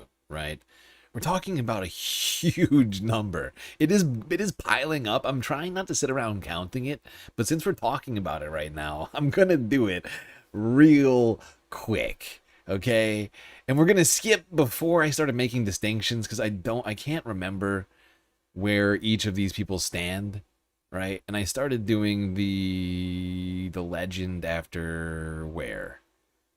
I guess it was Nebraska. But it's like 1, 2, 3, 4, 5, 6, 7, 8, 9, 10, 11, 12, 13, 14, 15, 16, 17, 18, 19,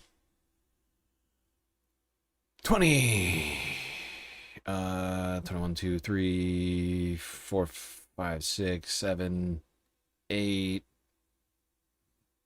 That's actually 8. Where was I at? I lost track just now. What number would I just last say? 28? Somebody help me. Was it 28? I think it was 28. We got like dozens of candidates. Just look at it. It's got to be over 50. It's got to be over 50 different candidates. Now, of course, they're not all going to win their races, but because some of them are in like red districts or whatever else. But the wind's with us right now, folks. The wind is blowing into our sails. Trump is deeply, historically unpopular right now. Republicans are following in his wake, but not as unpopular. But we can help that along. We can absolutely help along Republicans' unpopularity. Once the primaries are over, we just focus onto that. Instead of just sitting around criticizing Democrats, we switch. we switch. We've spent the last 7, we will have spent like 6 or so months criticizing Democrats, and it'll finally be time to turn that criticism onto Republicans and be like, you guys all have to go. Every single one of you have been supporting the president and his demonic, draconic, bubonic agenda. Sorry, I just needed something that rhymed. Yeah, it'll be easy. Analogous in the sense that there is an insurgency and the establishment of the Democratic Party is completely out of touch with the voters. Which the Republican establishment was, as we discussed, with its voters. And I think that's really the end of the analogy. I Yes. mean, it's a very sort of like a lazy way of making an assessment. It gives me an ulcer. But I mean, the whole both sidesism when it comes to this. You're right. The analogy is it's an insurgency, but then it actually does matter what you're insurgent about. Well, of course. I mean, that's issues about, like, exactly. people get annoyed when I say this, and you've said it, I'm sure, a version, which is, yes, there's a far right, and yes, there's a far left. The far right wants Nazism and ethnic cleansing. The far left wants Medicare for all. That is not the same thing. And I would also argue that even in the context of like the far right in this country is pretty much a genuine far right. Yeah. Like, I mean, internationally speaking, Yes. you start to bump up against fascism. Yep. As we saw. As you saw. Very quickly. 20 minutes in. I got no problem with that. But the far left in this country is not Communist. the far left. It's fucking Scandinavian social democrats. It's the Democrats in 1930. That's true. I mean, FDR Democrats. 100%. And at best, international comparisons, it's Danish centrist. And so even in the context of that analysis, good point. what you're seeing is really a return to the roots of the Democratic Party, of the modern Democratic Party, which was the New Deal. Well, there you go. We may be watching that in the near future, perhaps on an upcoming Sunday Fun Day. I don't know. We'll see when. It's gonna be an interesting week. We got multiple elections happening. Do you know what we're here for? What is that? A raid from Top Every Day. Welcome in.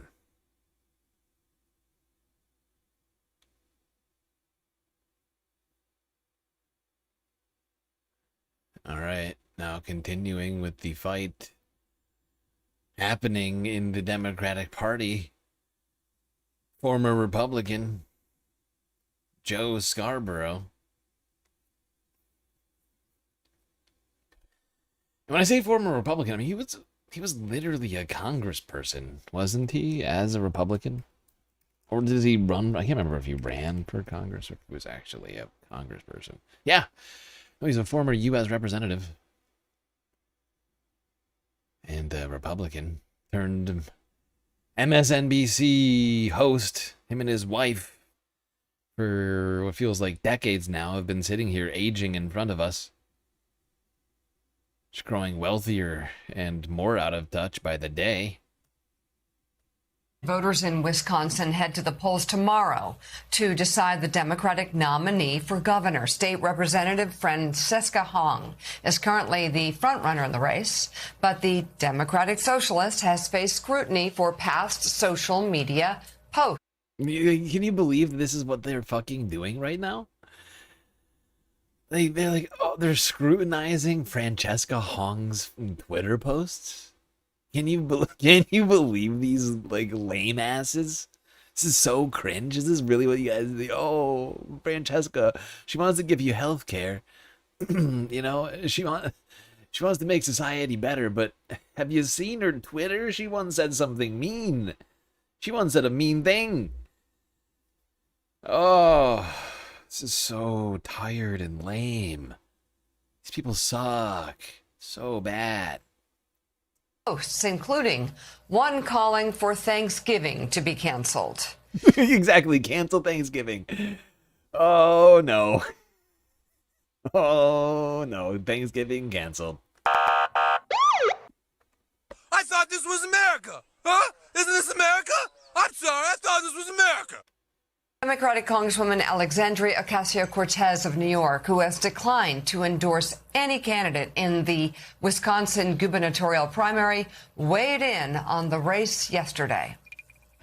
Francesca Hong, who is the Democratic Socialists of America supported candidate for governor. You haven't endorsed her. Are you going to? No, I haven't endorsed in that race. My focus has been in winning back the Congress, winning back the House, and positioning ourselves to have the best chance possible to win the Senate. So I've been focused on those legislative races. What do you make of this? These races ultimately are local. By the way, all of these third wayists, like Joe and his wife. Joe and his wife. That's what I call Mika. Joe and his wife here, all these third wayists have been trotting out this fucking clip as proof that actually AOC hates the Democratic Socialists.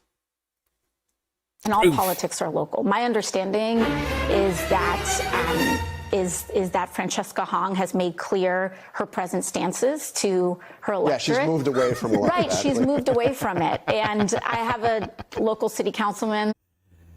Does a governor have the power to cancel Thanksgiving? Good question, Sweet Chewy.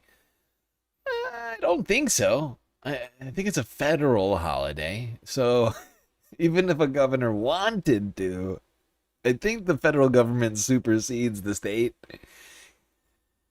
Because it's I think it's, you know, it's like legislated into, it's like in law, right? So as a federal holiday, I don't think Francesca can cancel it.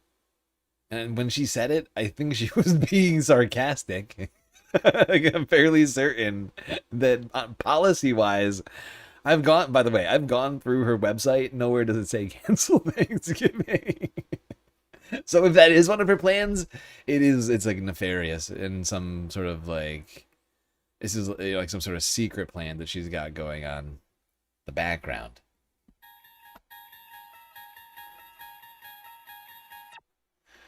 She's gonna cancel Thanksgiving and replace George Washington with Sacagawea. Illegal. Has this saying woke one was crazy. Woke one was crazy. Okay, that's interesting. And I think that what's important is that we have to assess what was it. I mean, did the movement go too far? That may be a quote. That might be the newsletter quote of the day. It's a T-shirt. Woke one was crazy. Yeah, you've got your headline. Woke one was crazy. Hong faces a challenge from Milwaukee County Executive David Crowley, who was endorsed by outgoing Governor Tony Evers. All right, so listen, Jonathan Lemire, first of all, there's no great conspiracy here. The reason why more people are talking about the DSA right now is because you have the mayor of the most important city in America who, first of all, is identified as DSA. He's proven to be, I think, extremely pragmatic in many ways. And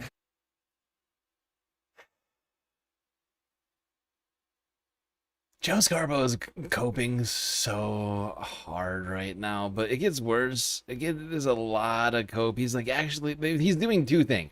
He's trying to say, A, that like the AOCs and so on, the elected people in office don't actually support any of this. And B, they're much more centrist or whatever. But they're simultaneously trying to say they're scary. Like he's simultaneously trying to feed into this concept of them all being just terrifying because they want to cancel Thanksgiving and you know, start a war on Christmas or whatever.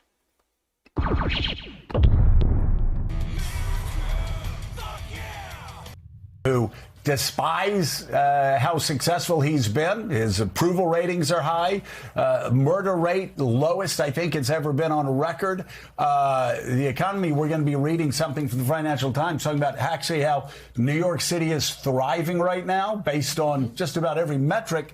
But you also have people in New York City that have been saying some whacked out things. I think most mainstream voters would say they're whacked out things when they're talking about going to pro-Hamas rallies the day after Hamas slaughtered more. What? They're talking about going to pro-Hamas rallies on October 8th? Who is saying that? I feel like this is slander. I struggle to think of anybody saying let's go to a pro-Hamas rally on October 8th. That was the DSA, the national DSA said we're going to do a pro-Hamas rally on October 8th. Really? I feel like we should have proof. Where's the proof of this? Why is he just making this claim? Why can't they bring it's like I could just I could bring up proof of the fact that Joe Scarborough is a fucking Republican, right? Party Republican in the U.S. House of Representatives in Florida's 1st District, right? There's proof. Where's the proof that is it the DSA, or it's not clear who he's suggesting? Was it Francesca Hong who went to a pro-Hamas rally? Who went to the pro-Hamas rally? He's just saying broadly speaking that the DSA, and look at this guy's face. He's like, they did what? Going to pro-Hamas rallies the day after Hamas slaughtered more Jews than on any day since the Holocaust. I think 90% of Americans would think that is abhorrent. Who said that? And so, again, they'll try to blur lines going, oh, well, they just don't support health care for all, or, oh, no. You notice how he keeps speaking in generalities? Like, Joe is fucking incapable of speaking about any of these in any specifics. It's just they, this, and they, that. Who is they? Nail it down, you piece of shit. Don't just say this vague they. There's specifics. There's people running in these races. There's organizations backing them. Who? Why can't these guys be more specific? It is very frustrating to me. We're not saying that. We just support what are you hate saying? Speech but it is also very important, though. Why are we talking about DSA now? Because the Democratic Party has Did he just say the DSA supports hate speech? I think he did. He said we're just pro hate speech. That's what he's saying. For a second, I didn't realize about it, but he's saying he's speaking as the DSA now, as if. But he's suggesting the DSA is pro hate speech now and pro Hamas. Choice to make. Now, I said this day in and day out leading up to Kamala Harris's election. You couldn't watch an NFL game. Without seeing 300 taxpayers are going to pay for trans surgeries for convicts ads on NFL games. And even though they still pretend, that did not move viewers. I think the Trump. Is Joe really doing this right now? This is the hill he wants to die on right now. He's like, if you want to tell me that Kamala Harris being too pro-trans isn't what lost her the election, he's really doing this? We're a year and a half out. Everyone has accepted that it wasn't this, but he is still here. How is this guy still have a fucking show? How long is this guy's contract? I know I don't watch him. I'm pretty sure the only people who watch Joe Scarborough are his age or older. And he is, just to be clear, to make sure, I don't want to be impugning him, 63 years old. So if you're watching this, you're probably 65 to dead, somewhere between 65 and in the grave. I would guess median age 79, maybe 80.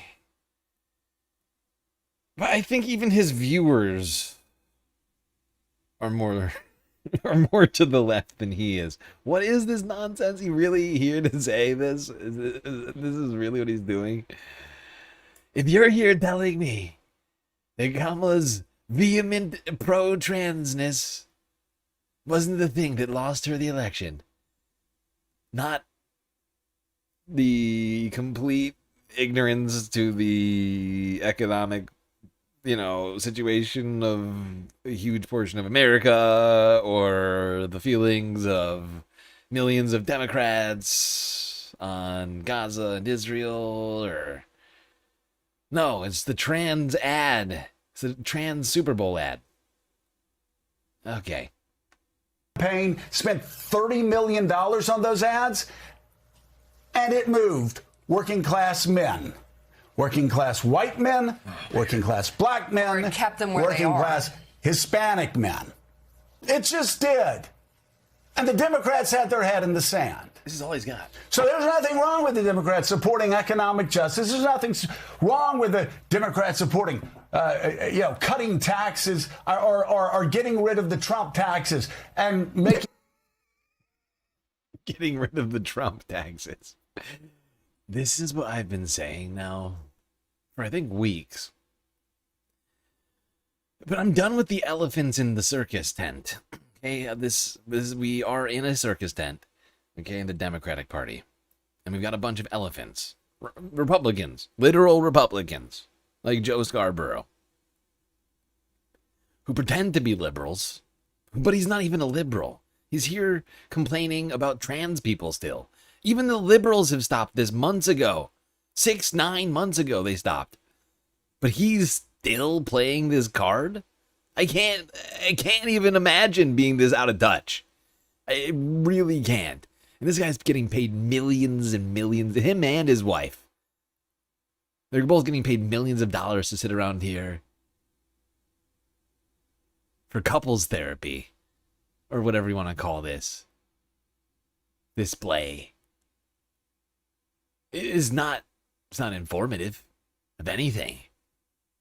Not even of the liberal opinion. This is just the Fox News. He should just be a faux liberal on Fox News. It's a much better job for Joe. I'm sick of this douchebag. I'm sick of the elephants in the tent. They take up a lot of space. They're very loud. They don't have any good ideas. They are just so stuck in the past. And then we get stuff like this. This guy, I mean, it really, like, honestly, like, do you remember, like, it was within days, liberals similar to Joe came out and said stuff like this. And then they stopped saying it because they realized that that wasn't the reason. But Joe is still going on about it like it's the gospel. This is not reality, Joe. Everybody knows. Everybody fucking knows it wasn't this. If it was this, you don't think the DNC would have released the fucking autopsy? Shut up. Shut the fuck up. They were begging for that. Billionaires pay more in taxes. That's legitimate. That's a legitimate mainstream debate for people to have. Health care for all. Health care is unaffordable. That is something most Americans would agree with. But please, I don't need people telling me, oh, you have to just turn a blind eye to people saying that women getting raped on October 7th didn't matter. Literally nobody said that either. Joe is out of control over here, dude. He is losing his freaking mind over the existence of an actual leftist insurgency within the Democratic Party. He can't handle it. He can't handle it because it makes him deeply irrelevant, right? Because all of the liberals are now getting, since the leftist wing of the party is now more popular than the liberal wing of the party, the liberals are becoming more and more to the left. Just sort of reflexively. And since he's a fake liberal and he's really just a Republican, he's just an elephant in our little circus tent, he has no space in here anymore, right? Because a more inclusive Democratic Party means more people in the tent, which makes him, all the room as an elephant is just sort of getting crowded out now. And he can't handle that because he's completely irrelevant now. He's just a Republican, like I said. He's more relevant on Fox News now as a fake liberal, right? Like now, everything about him is just deeply irrelevant. And I think he knows that. The sort of country club politics that he ascribes to and disseminates, it's over. This shit is done. He's very upset about it. You can't tell me. I'm the arbiter of truth. You can't tell me. I get paid millions of dollars by this corporation to tell all of you. Scheme of things. No, Americans aren't going to support that. This is not about me. Americans aren't This going is to about support the it. Democrats, once again, fumbling. Hey, dumb shit. Americans already did support it. They've supported in 36, 40, somewhere between 36 and 40 elections. We're more than 2/3 of the way through the states right now in primary after primary, in state after state. Americans have said this is what they want, and he's just having a fit. Look at him. He looks like a little baby. Look at him, little baby. I'm an overpaid baby. Me. I'm an overpaid baby. Me.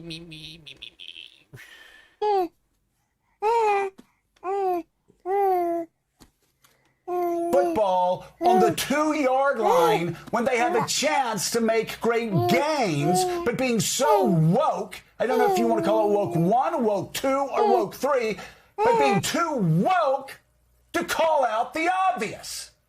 I swear to God. It's crazy that we're even having this conversation. Look at this little baby. Oh, little baby Joe is having a fit. He needs a nappy. He's, little baby Joe needs a nappy. Oh, he's very sad. Look at his wife looking smugly over to the side. Mika is his wife, okay? We shouldn't call Mika Mika. She's his wife. She sits there and she chimes in when he's done yelling, you know? She's just here as dressing, set dressing, you know?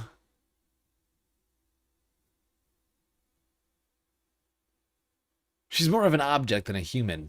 You know, she's just sort of there. Like, I'm sure she has feelings. I'm sure she is a human. I'm just saying, like, for the purpose of the show. It's mostly about Joe yelling, I feel like, most times. Anyway, Joe is very upset, having a little tantrum over there on MSNBC, on...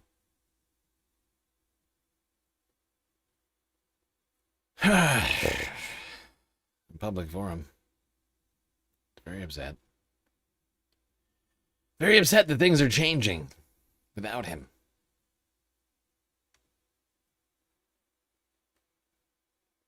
Exactly. Old man shouts at camera. Wife watches. That's the show. I'm not, I'm just pointing out the dynamics, okay? I'm merely an observer.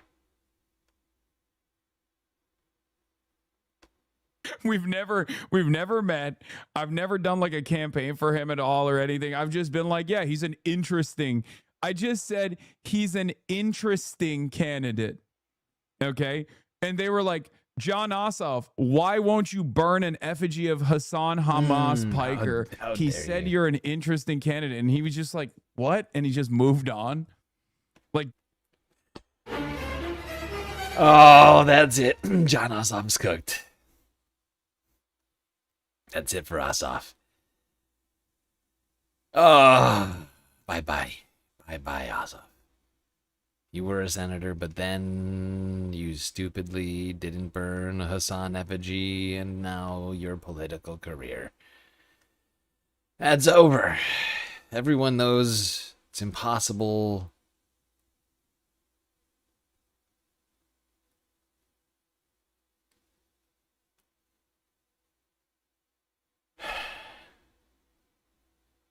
It's impossible to separate yourself from the extremists without taking it to the extreme. All right, I just want to see Hasan's reaction to this as well. I noticed that he did a clip. Well, somebody did a clip of Hasan reacting. yo, man, give me a screenshot. Give me a screenshot. Hold on. Okay, I posted it. So Elon Musk thinks I'm cucking him and hasn't stopped freaking out about it since. Nice knowing you. He's gonna fucking send a drone to my house to kill me, I feel like. Is it wise to personally anger a near trillionaire over and over? We shall find out. I mean, what am I supposed to do? He keeps losing his damn mind. He's like, he means what he says. Hasan Piker, we're gonna destroy the white race, bitch. That's what he's here to do. Let me troll a little bit. Guys, stop sending me the James Carville tweet. James Carville, fan of... Wait, Piers Morgan, he hates America. James Carville versus Hasan Piker and Tucker versus Trump with Vinny Oshana. Oh, they had all my ops. That's cool. Who's there to defend me? You don't want to see a retiree shit talk you from their luxurious bed? Jank? Uncle Chunky Weigert was defending me? Let's go. All right, let's keep playing this. I got to pee. Who despise and we'll get to all of that. How successful he's been. His approval ratings are high. Murder rate, the lowest I think it's ever been on a... Hold on. You don't need this whole thing. I at least found it. But where is it the Hasan react? Always gotta pee. This guy with the... He's either eating or peeing at all times.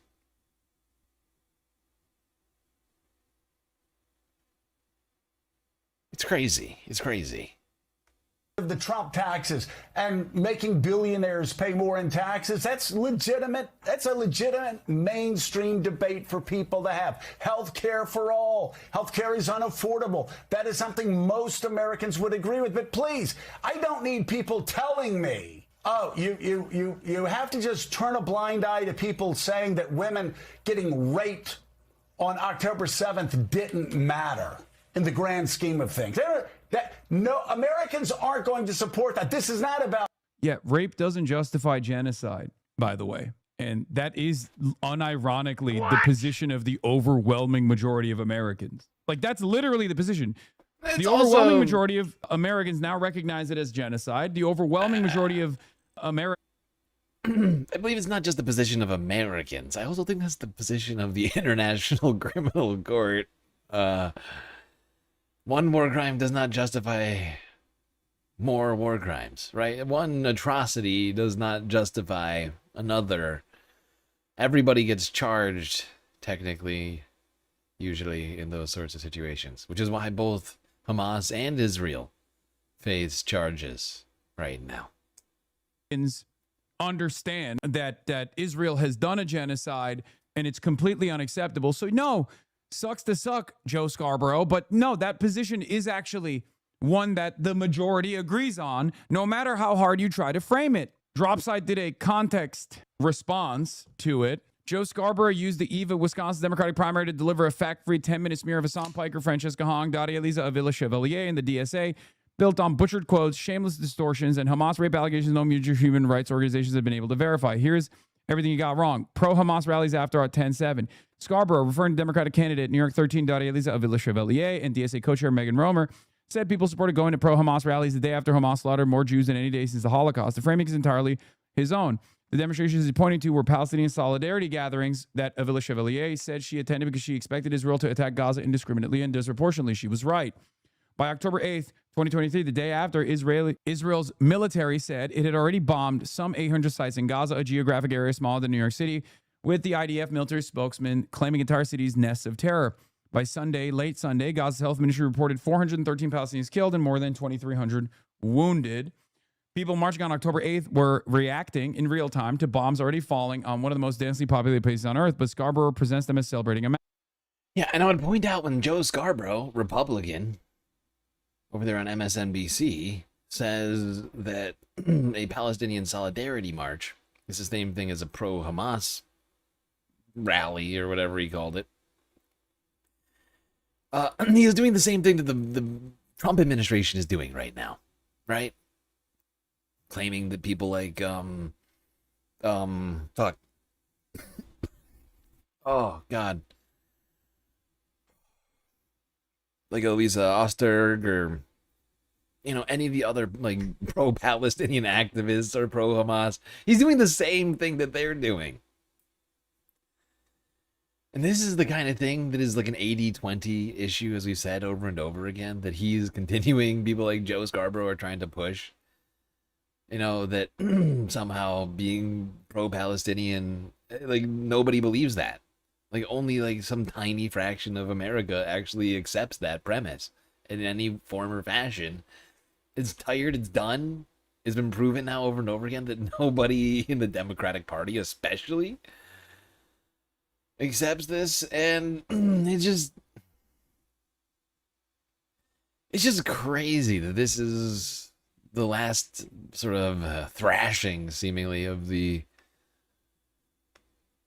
political liberal establishment, if you can call Joe Scarborough that. I mean, we can, but in my opinion, he's a Republican, which has been fine. It's been super fine for, you know, the world that we've been living in, where the goalposts on everything have been dragged to basically fascism with the most right-wing framing possible at this point in this country. So having people like Joe Scarborough as a supposed ally, it's been, you know, I'm not saying for me, but I think it's been accepted. But I think it's clearly eroding rapidly, and people like him are having panic attacks over it. People like him, Van Jones, all these talking heads, they're having these sort of meltdowns on TV over all of this. People have been making millions over the years doing all of this stuff, telling us all, yelling at us when we don't do what they believe. Like, that's what this literally about. He's like, they're trying to do the same tired shtick as old, and that shit's done. So now they're just lashing out angrily, and that's not working.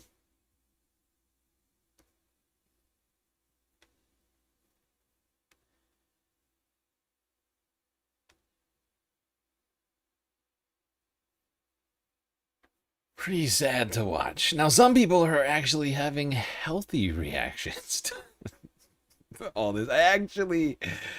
This is my favorite video of the week. I'm not gonna lie. I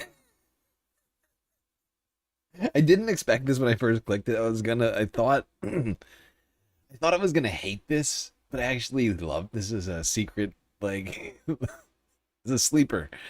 This is a sleeper clip right here. This is NBC News. Kristen Welker a few days ago with Democratic primary loser Haley Stevens. Yep, Haley lost in that election by 1 percentage point against Abdul al-Sayed, even though she received $70 million between AIPAC and other big money donors. Still couldn't get it across the finish line, paying over $100 a vote. But what's fascinating to me, amidst all of this drama, all of these people freaking out,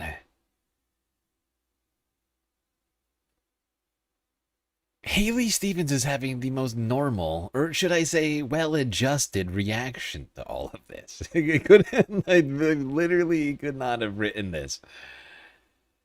Check this one out. Welcome back. Michigan Democrats are coming together tonight for a unity rally meant to heal some of the wounds caused by a bruising primary. Tonight's event will be headlined by former Transportation Secretary Pete Buttigieg, who lives in Michigan and whose name has been floated as a 2028 presidential contender. The rally comes just days after Abdul al-Sayed narrowly defeated Congresswoman Haley Stevens by just over 15,000 votes in a seat that is critical for Democrats if they want to retake the Senate. After his win, al-Sayed extended an olive branch to Congresswoman Stevens. Listen. Morning, Dinky Cap. Thank you for the jewels. Much more we agree on. So I'm looking forward to unifying together. The Congresswoman and I, the Senator and I, we've had some great conversations about where we go from here, and we cannot wait to come together and win in November. And joining me now is Michigan Congresswoman Haley Stevens. Thank you so much for joining me, Congresswoman. Really appreciate it. Hey, thank you. Let me just start with this unity rally tonight, just to set the stage here. Are you planning to attend, and what do you hope to hear from Abdul al-Sayed? Oh, this is we've got a good ticket going, all right? And so Pete Buttigieg, Abdul, Jocelyn Benson, our amazing candidate for governor. The whole crew is up there. A lot of Dems are there. And, we want everyone to shine. I'm here in Detroit. I'm winding down my campaign office. And look, the primary's over. I know people always want to talk about these things even after they've happened. Abdul got more votes. It was, all the prognosticators talking about the infighting. Newsflash. Democrats like Democrats. A lot of Democrats came out to the polls on election day, a lot more than Republicans, and now they're all gathered around, with our awesome ticket. I was grabbing coffee in Royal Oak this morning, talking to voters. People are voting. Honestly, this interview made me like Haley Stevens so much more.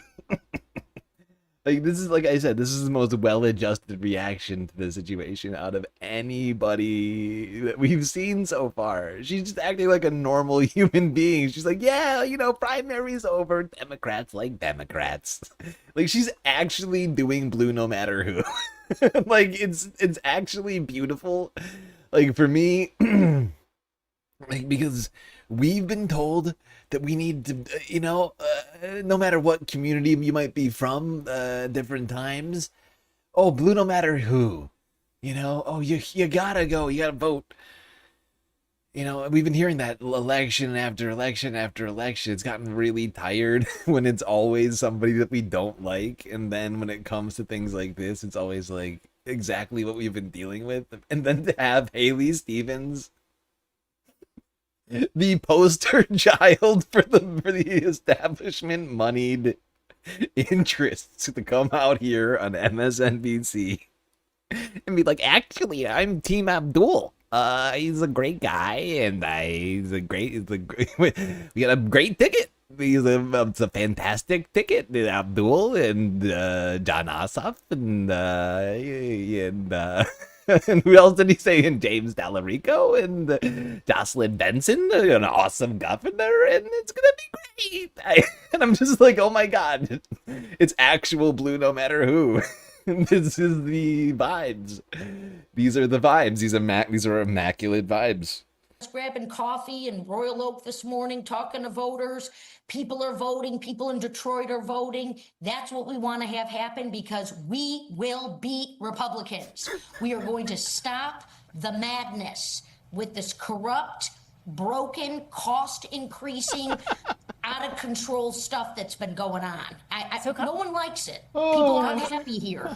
Just to be very clear, so you're not going tonight. You're not going to be at the Unity rally? Well, I'm not. This is for the ticket. See, this is the kind of party unity I can get behind. This is the kind of party unity I can get behind. Like I said, this actually makes me like Haley Stevens more. I almost feel bad for making fun of her, even though I'm still doing it. I can't help it. She's got a very funny way of talking. I honestly think she's probably an okay person. I think she's probably a bit of an opportunist, clearly, but holy shit. Like, for her to be coming out here and being like, blue no matter who. I mean, Abdul is he's great. And what we need is to get all the money out of politics. It's too much. Look at Kristen. Look at Kristen. She looks disturbed. Kristen looks disturbed. I feel like Kristen expected a very different situation here. We just got a rogue Haley. Just a rogue Haley out here endorsing Abdul for Senate. Crushing the hopes of AIPAC everywhere. Let's not forget.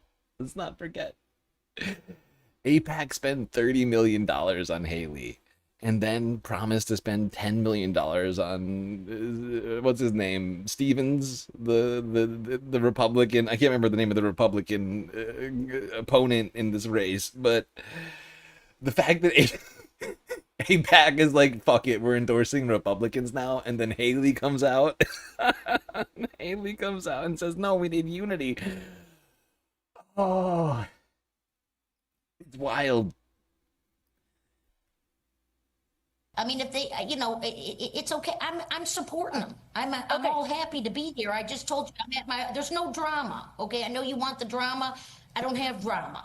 No drama. I'm a proud Democrat. No drama. I told them they want. I'm going to go do whatever with the party. I'm a soldier. I was. I'm gonna go knocking on doors. 06. I door knock. I'm gonna go knock doors for Abdul. Like, I mean, it sounds like what she's saying. Look, I'm done running my race. We're not done in the I'm a soldier. Honestly. Oh my god. At this point, I'm expecting her to start going out and door knocking for Abdul. Like when I was listening to this yesterday, after I got done with my submission of my video, I was listening to this and I couldn't believe what I was hearing. I was just laughing to myself. in the early 2000s. You know, look, it's not about that. This is about supporting our awesome Democratic candidates Exactly. that are on the ticket who will beat these Republicans. Yeah. We got to get together. We're united. I'm on the team. You know, everyone knows, I'll say it again for the folks watching, I'm a passionate Zionist Democrat. It's not my only issue. I'm a manufacturing policy nerd. I got an awesome pedigree with lessening our dependence on China, creating manufacturing jobs. Oh my gosh, we want to do that here in Michigan. Trump's been costing us jobs, right and left with the erratic tariffs. It's a major problem. Let me ask you, because you heard Abdul al-Sayed say that he spoke to you. Has he asked you to campaign with him, and do you plan to do that? What can we expect to see? Look, Abdul's out there. He's working his tail off. I'm not trying to drive him crazy. I did that enough in the primary, okay? I mean, I think he likes me. We hugged. We had a good time. You know. You see what I mean? She's like, the switch is like night and day. The switch is night and day, and it's incredible. I'm so here for it. Oh my god, Haley Stevens going, Abdul el-Sayed is awesome. And I fully supported him. And, oh, like, hold on, I need to hear that last sentence one more time. To campaign with him, and do you Working his tail off. He's working his tail off. tail I'm not off, trying to drive him crazy. I did that enough in the primary. Yeah, for her to be so, what do you call it? Like why can't I think of the word?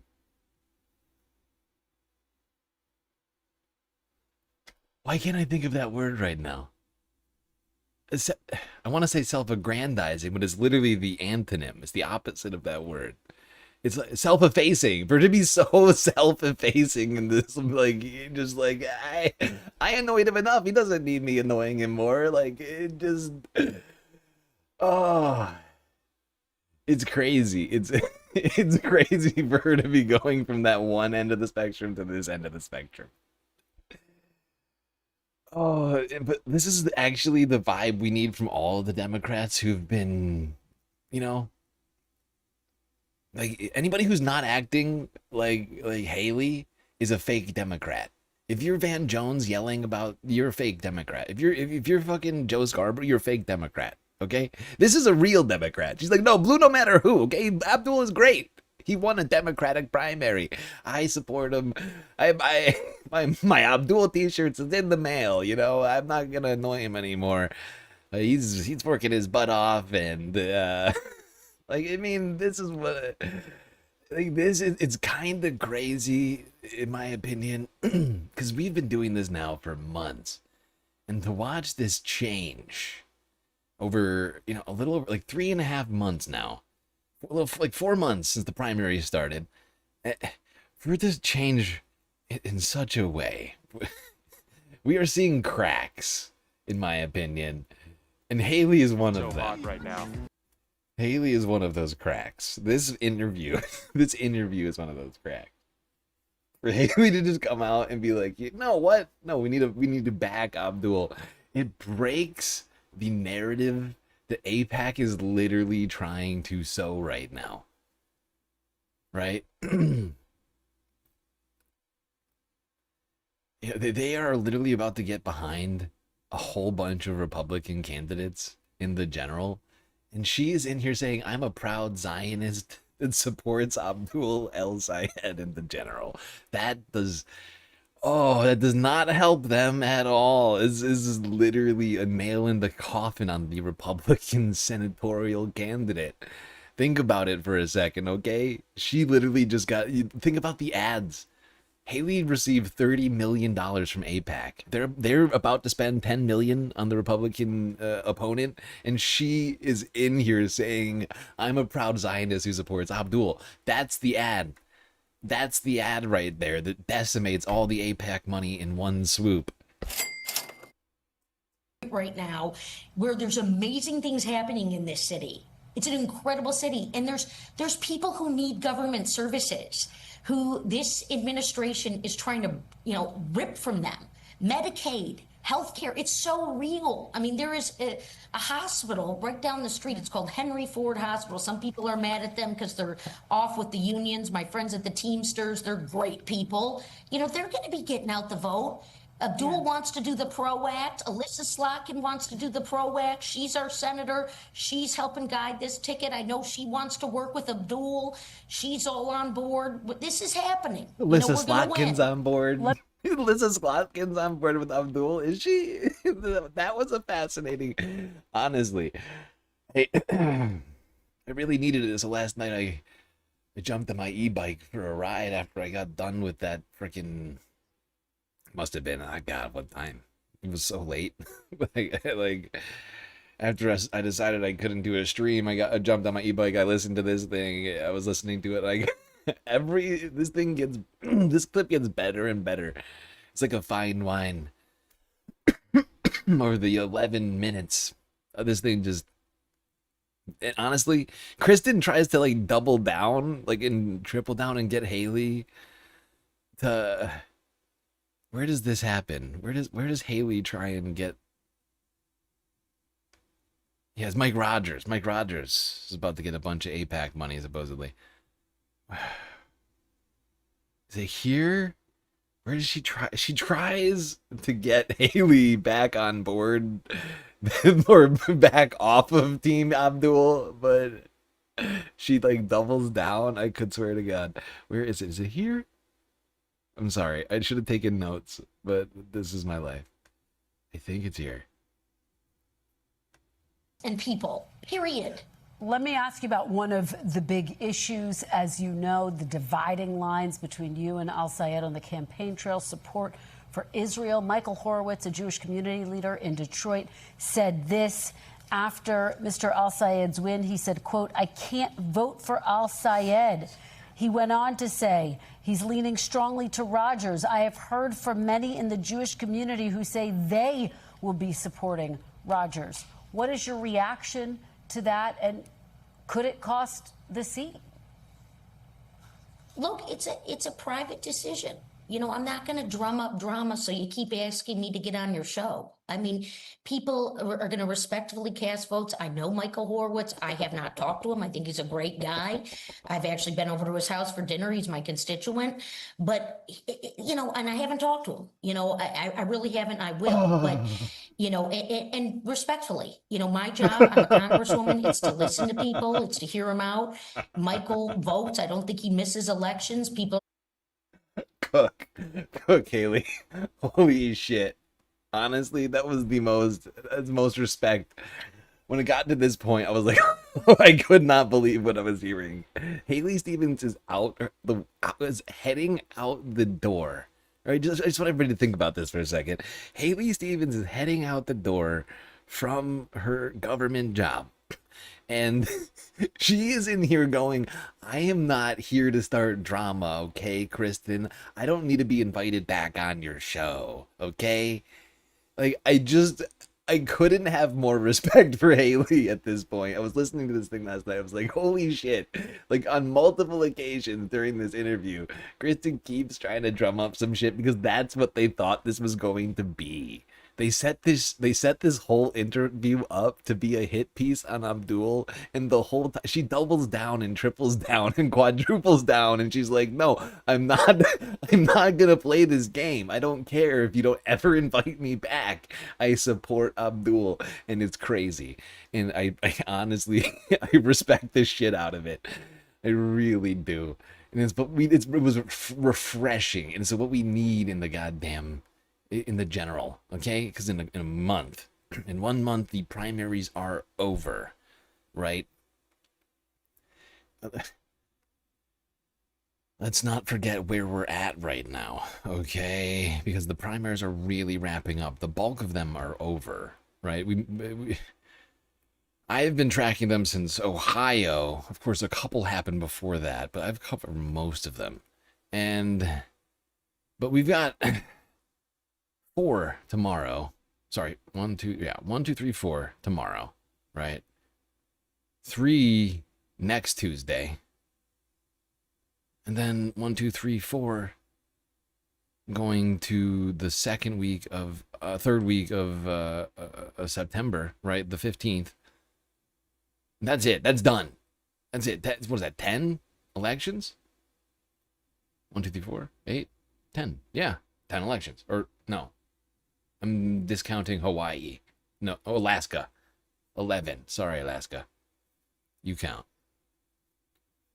Alaska, you matter. Okay. But yeah, it's 11 elections. This thing is almost over. We need. this is what we need, right? We need Democrats, all these incumbent establishment or otherwise centrists, to get on board the blue no matter who wave. Blue no matter who. Show me your best Haley Stevens impression and support the candidates that have won the Democratic primaries. And don't give me this fucking bullshit Andrew Cuomo stuff, okay? Because that's what we got, right? When Andrew Cuomo lost, what did he do? He ran as an independent. People continued to support him in the general to try and prevent Zoran from winning. And that clearly didn't work. It'd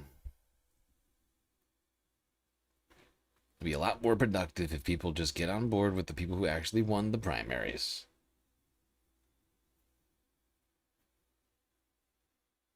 Is Tallarico among the 10? No. But Haley Stevens is doing this interesting mashup. If you listen to this whole thing, she is just spouting off about all of the different candidates running in the general election who've already won their primaries, whether they're liberals or DSA, like they're the same. And I couldn't be more happy about that. Like, that's a huge change from where we're at right now, right? Where you still have this infighting narrative that's going on. And you got Abdul ordering Abdul El Sayed campaign shirts. I mean, not literally, but it's what it feels like. You know, I mean, she might as well with this performance on MS Now. I couldn't believe it. It was such a change from everything else I've heard in the media. From like the very, very lukewarm support, if you can even call it that, from people like Chuck Schumer about some of these candidates. To have Haley, who was an elected Democrat, she was an incumbent. It's like Chuck Schumer coming out and being like, I support Zohran Mamdani and everything he does. He's gonna win in the general. Back in whatever, like October last year, which he did not do, I would point out.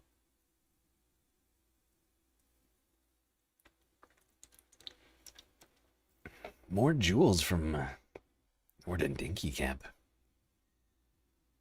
What's the tweed getup? Am I turning mammal? I just wanted to sexy it up. I can't sexy it up. I can't look nice. Is that so wrong? Hasan can wear suits, but I can't wear suits. Is that what you're telling me?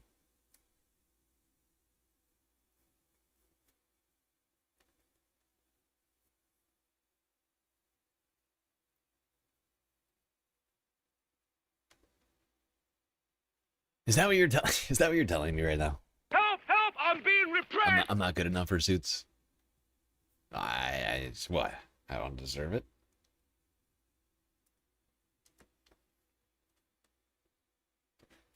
I don't deserve to look and or feel a little professional once in a while.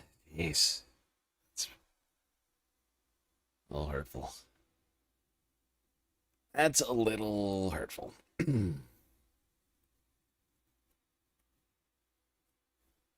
Okay.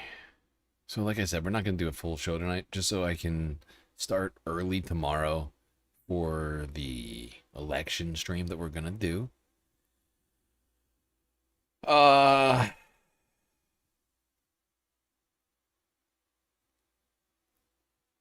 But we still have some more things to talk about. We'll keep it going for a little while longer.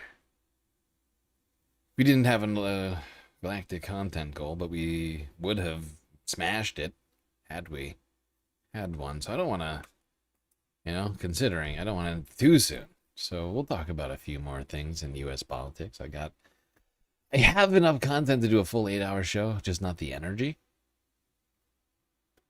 But don't worry, I'm going to save whatever I don't do for today, for tomorrow, for after the elections. Because I think everything's Midwest or East Coast. So you're going to have results in fairly early.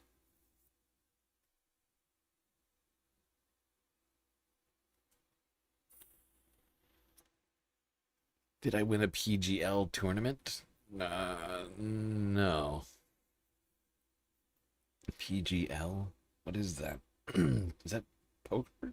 What is I don't know. I don't know what the PGL is. I did not win any tournaments.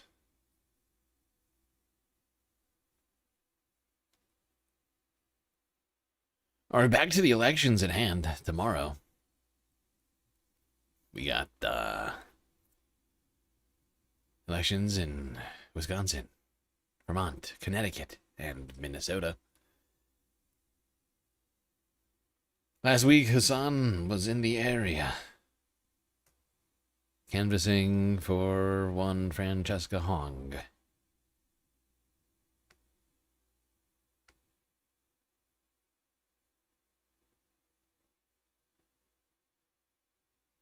Sweet. Awesome. Thanks all right, nice to meet you, man. Thank you for you guys. Thank you for being out.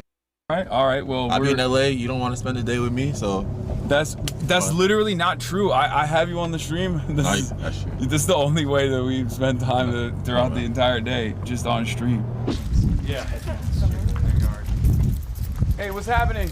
Are you voting on? Are you voting? It's coming up. Who are you voting for? Wait, Hasan, bro? Yeah, what's good, man? Dude, that's crazy. Wait, Hasan, bro? What's Francesca good? Hong, man. Oh, hell yeah. Yo, what's up? That's How's it what's up. going? Nice to meet you. Nice to meet you. Just out here gardening. Yeah, I tomatoes? see that. You're on stream now, too. Yeah. Is that okay? How's it going? Yeah, bro. You got tomatoes? Yeah, bro, I got some tomatoes right here, dude. Is that Hasan, bro?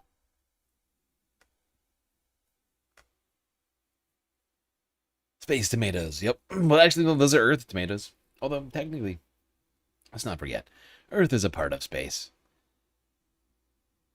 We just like everything else in space are just floating around. Well, in our case, we're rapidly rotating around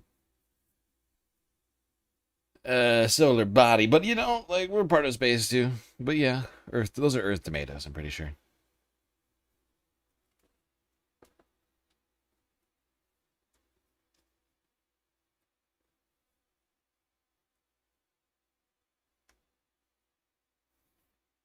Anyway,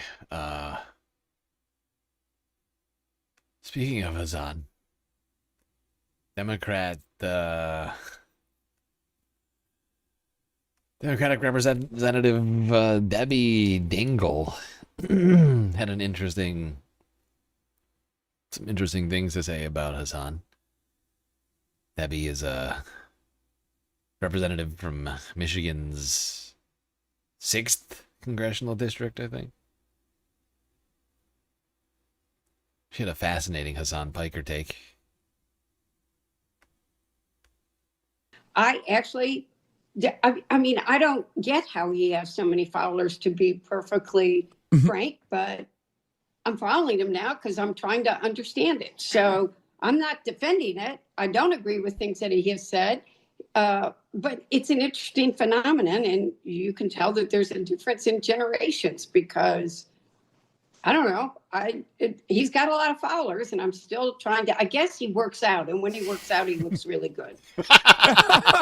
No.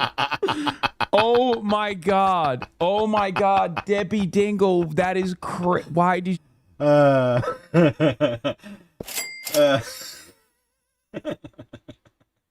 Debbie Dingell has been peeping Hasan's Instagram. She's following now. Apparently, he looks really good. Yo,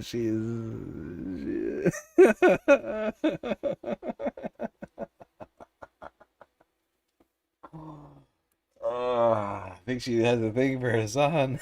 I could be wrong.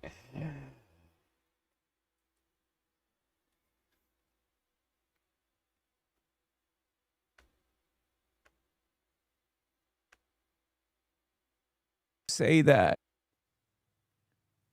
Ain't no way. Oh my God.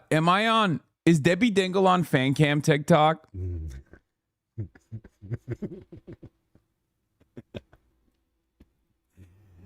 Yeah, I think so. I don't know, the way she said it. Apparently, he looks good when he works out. That sounded a little bit like, hey, Doc, my friend has a bit of a problem. You know? Am I wrong? Oh, apparently he looks good when he works out. Who'd you hear that from, Debbie? Debbie Dingle now following his Hasan on Instagram or wherever it is that she's following him. Apparently he looks good when he works out. According to who? What's your friend's name, Debbie? You know what I mean? Like, it's basically my friend has a problem, Doc. And this is the same, in my opinion, it's the same exact vibe. And I would like to know who it is her friend is that told her that apparently Hasan looks good when he works out. It was also the tone that she said it in. Just wasn't very persuasive. More in Wisconsin. To PBS Wisconsin on the primary for governor, which is hitting the home stretch. Oh yeah, big time home stretch. Oh wait, is this? I'm trying to remember. Is this in the right spot? Is this in the right fucking spot, dude? I might skip this.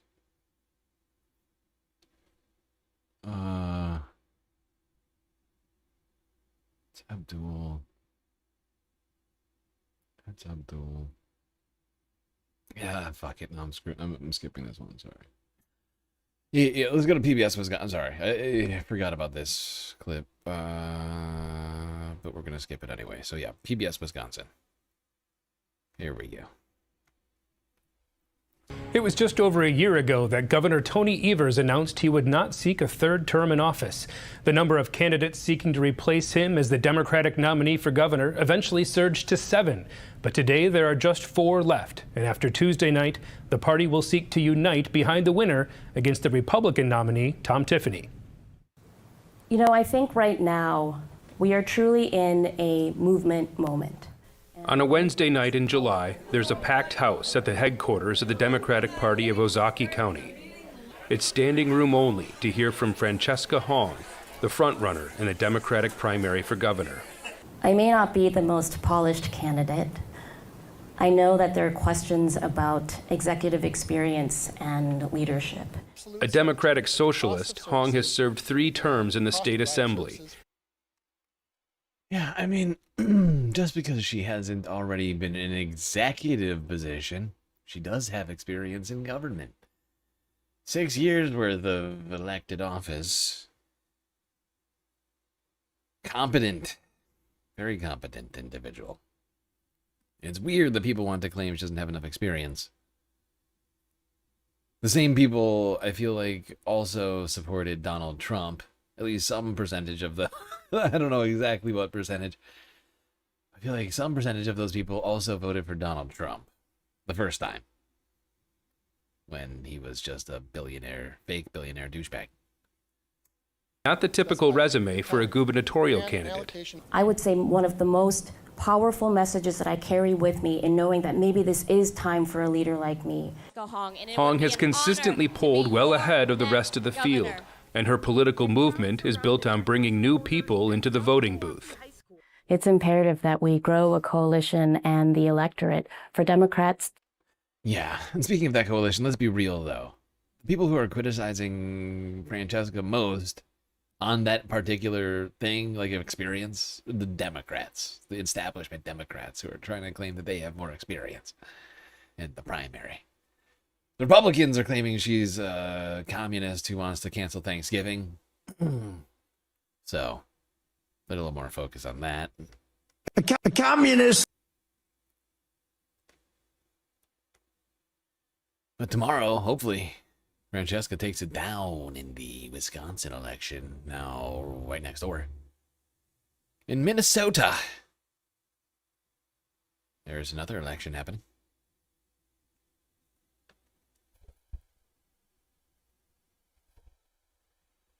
And another person running for high office.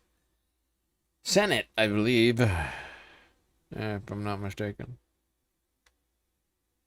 One Peggy something Flanagan. Here's Bernard Sanders.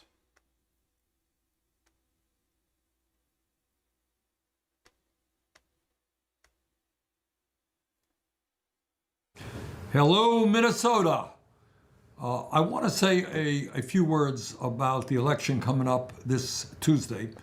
And let me start off with some very bad news. Donald Trump is the President of the United States. That's pretty bad. I think, as all of you know, he is an authoritarian, doesn't believe in the Constitution or the rule of law. He's a kleptocrat. He's made billions of dollars in wealth for his family since he's been president. He is a narcissist. This guy had his way. I suspect he'd want half the buildings in America named after him. He lies every single day. He is at war with the working families of our country. Massive tax breaks for the rich, threw 15 million people off the health care that they had. And he has gotten us into this terrible, terrible war in Iran, which is, by the way, illegal and unconstitutional. Illegal. That's the bad news, though. Here is the good news. The good news is that we as progressives are winning elections all across this country. We have won elections in New York, in New Jersey, in Colorado, California, in Washington, D.C., Seattle, Washington, in Ohio, in Montana, and a number of other places. And as I think most of you know, just the other day in Michigan, the progressive movement won 2 congressional elections and the Democratic nomination for U.S. Senate with Dr. Abdul El-Sayed. Okay, tremendous winnings, 3 in a row in Michigan. So why are we winning elections? And I think the answer is obvious. People are sick and tired of status quo politics and establishment politics and establishment policies. They understand all across this country, in Vermont, Minnesota, Michigan, everywhere. They understand that our economy is rigged, that while working families struggle to put food on the table, pay for groceries, pay for health care, pay for housing, pay for everything, while they are struggling, the billionaire class, the people on top, have never, ever had it so good. They understand that we have more income and wealth inequality today than at any time in the history of the United States. Remember? Yes, indeed. Okay, hold on. I forgot, Bernie. Can't let him go. Like, if I just let him cook the whole time, I'll just watch the whole thing. But Bernie does have an endorsement here. Gonna make at some point.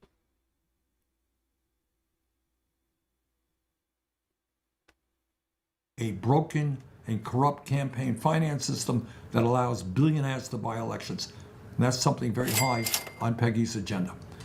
Peggy also understands that our current healthcare system is broken. It is dysfunctional. It is wildly expensive. And that we need to do what every other major country on earth does, guarantee healthcare to every man, woman, and child as a human right through a Medicare for All program. And Peggy understands that we need to raise the minimum wage nationally to a living wage, and that we must demand that the billionaires in America finally start paying their fair share of taxes. Peggy understands that we're never going to support cutting Social Security when so many of our seniors are struggling today with inadequate incomes. And rather, we have to expand Social Security by lifting the cap on taxable income. And she understands that we cannot allow Elon Musk and Zuckerberg and Ellison and Altman and other multi-billionaires to push their AI, their artificial intelligence policies, their robotics policies through without strong safeguards. In other words, we've got to make AI and robotics work for working families, not just for the wealthiest people in the country. And unlike the President of the United States, Peggy understands that climate change is not a hoax, but that it is real, and that we can create millions of good-paying jobs, transitioning away from fossil fuels and toward energy efficiency and sustainable energy. There you go. Bernie Sanders releasing a video endorsement for Peggy Flanders. Flanagan. Peggy Flanagan Flanders. I told you, I'm exhausted today. I can't think. It took it out of me. Like this weekend, I basically just stayed up for 24 hours. Like I took a couple of naps, like an hour or two, like in between, but basically was working on my appeal video, which, I mean, I'm glad I did it. I'm glad I got it done, but I'm just so beat. I still don't feel like I've gotten enough sleep. Sweet Chewy, thank you for the jewels. It's very nice, though, to be back monetized on YouTube. Although I'm still not getting notifications from YouTube for the stream, which I wonder what that's about. Wondering if that's like a 24-hour thing, if I gotta wait until tomorrow for things like that to get normal again. I don't know. It's also struggling to start the stream today, which is really annoying. Anyway, yeah, we got multiple elections happening tomorrow. Peggy Flanagan, Francesca Hong among those people who need to get elected.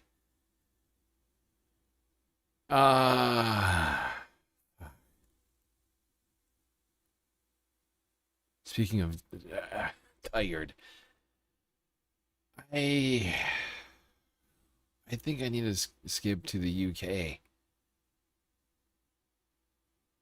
I'm just so beat. And I think what I need to do is like use what energy I have left and time that I have between now and the normal time I would go to bed, which is still like not a normal human time.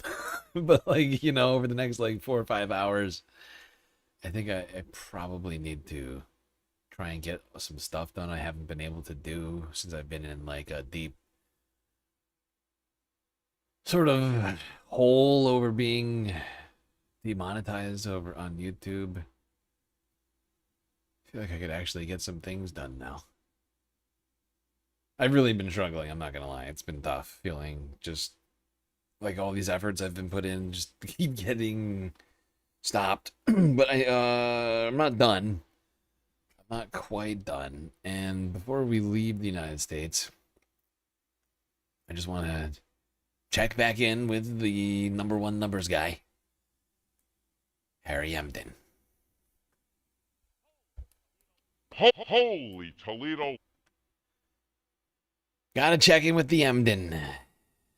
The very best, everyone's saying it.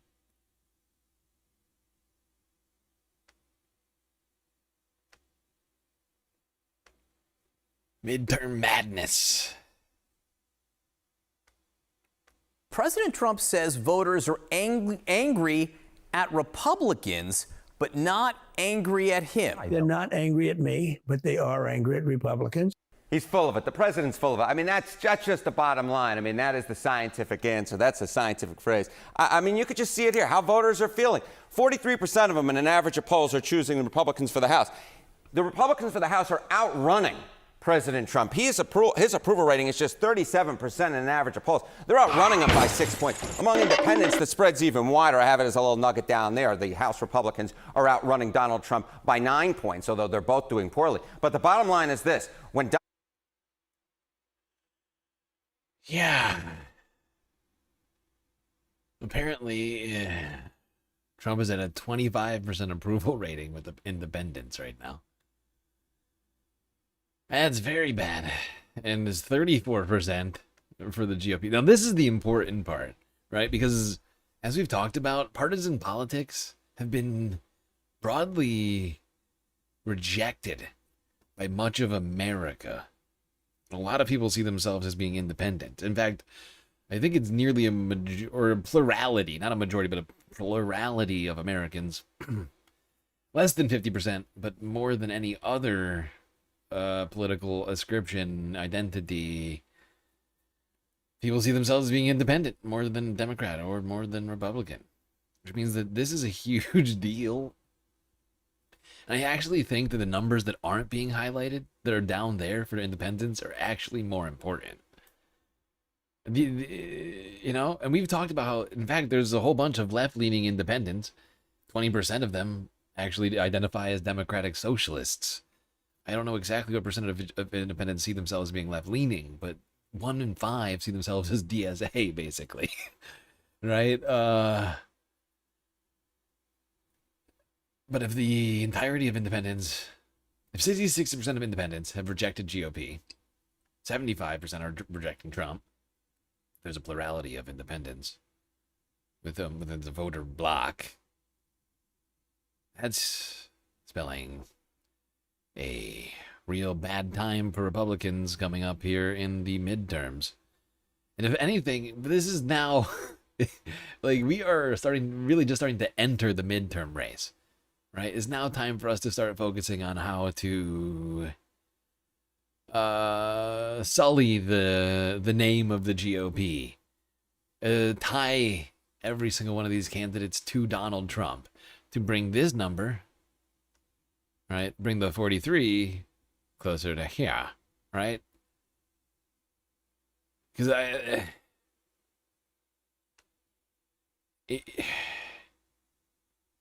so many of these people can be easily tied to the agenda of Trump. And if only 37% of people approve of Trump, right, the better that you can tie these two together, the more that this number should become this number. And now all of our attention can go to doing that. So I don't see how it shouldn't take long for us to get this down to here, because these guys have been 100% complicit in everything Donald Trump has done for the last year and a half. I don't see how you can separate the two. You're deluded if you're doing it. You're lying to yourself. Trump says that voters are angry at Republicans, not him. That, simply put, is not the case looking at the data. And in fact, when it comes to what voters want to see members doing vis-a-vis Donald Trump, what is it? What do they want him to do? I mean, it's just really clear here. Take a look here. Voters who want congressional Republicans to do more to... And this is why I say what I say with such certainty. Because none of them are doing the thing that the voters say that they want the GOP to do more. Right? You see what I'm saying here? Like, if all of these guys here are voting for Donald Trump's policies 999 times out of 1,000, right? Letting him do whatever he wants. But people are separating the two. They're living in a deluded state.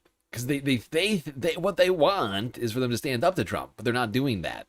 So all we have to do is convince them that they are not standing up to Donald Trump, and that's game over. Right? Do you see what I'm saying here? If the majority of voters want them to, you see what I'm saying? Those should follow very easily. These two numbers, in my opinion, prove it. It's quite clear. All you gotta do is prove that every Republican who's coming up for election right now in the general has either voted for Donald Trump's agenda in the last year and a half every single time. And probably we could go back to the first term too, if we need to. But we already know that anybody who has stood up to Donald Trump has lost their primaries, aside from in the most recent elections, right? In the most recent primary. It was just Tennessee and Michigan? I think it was Tennessee and Michigan, where he lost for the first time 2 primary challenges, or 2 Trump. I can't remember. One of them might not have been a challenge, but like he's challenged multiple, gotten like over a dozen people to lose their seats, incumbents, Senate and in the House. And that seems to be breaking at the exact wrong time because they have managed to get through the primary to get every single seat to be as loyalist as possible. And now you have the majority of voters saying, we don't want loyalists. Well, that's what you got if you vote Republican. So enjoy that.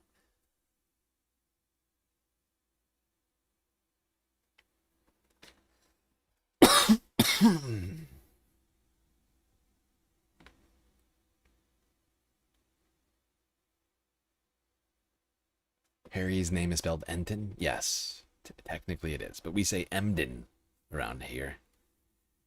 E-M-D-E-N, Emden.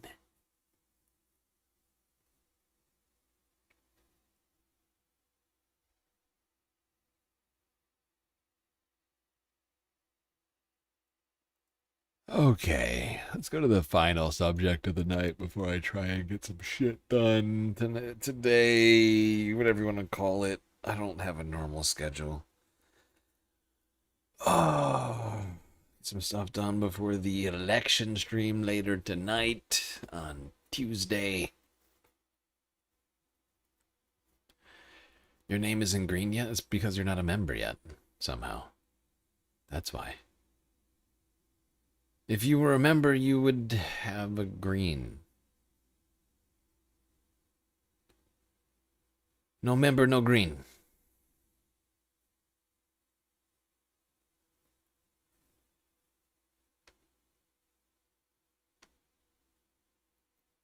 Just a reminder, everybody, we still got a massive galactic deficit that needs to get solved. And I'm still strongly recommending people consider becoming Patreon members if you're not already. Just because I feel like I need some consistency outside of Twitch and or YouTube in the case of more shenanigans. I'm still like on super big, like on edge over all of that, as you can maybe imagine after experiencing this now multiple times. Played this game. My nerves are frayed. And I feel like we gotta get like a something consistent outside, so that I'm not like constantly depending upon like a single corporate overlord.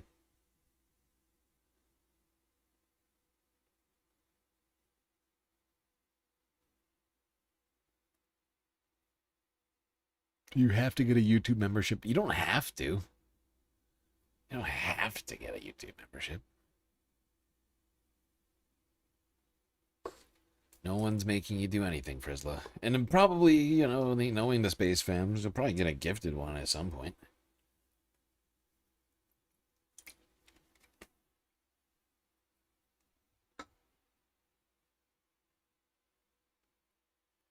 God, I'm even more tired than I thought I was at the beginning of this. Like before I started the stream, I was like, you got like at least half of this. I don't have half of this. I got like 30%, maybe. I'm skipping so much tonight. I'm sorry. But I haven't gotten enough sleep. Staying up 24 hours just broke my clock. And now I have to force myself to stay awake, even though I feel delirious right now, try and get some chores done so that I fall asleep at a kind of normal time-ish, but early enough that I get awake and ready for the stream tomorrow, for the election stream. We got to compete with Kornacki, by the way, somehow. I don't know how, but we got to beat the Kornacki camp for numbers. I don't know how we're going to do it. I don't know how. We're going to have to call the powers of the galaxy. Frizzla.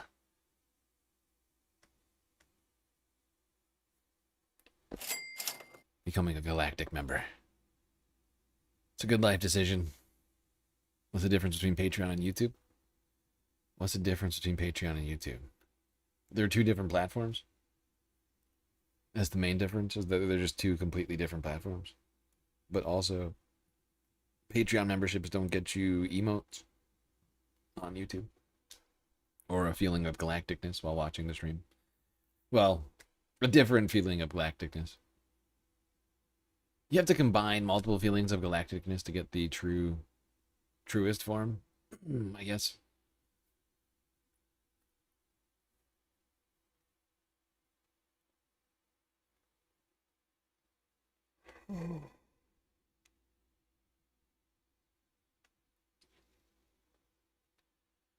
Okay, let's get to the Earth politics. Or is it the space politics? The British politics. Yes, that's it. A little public service announcement. Literally. Projected onto the side of a building. Account Binface advertisement.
Well, look at that. That is quite the galactic billboard.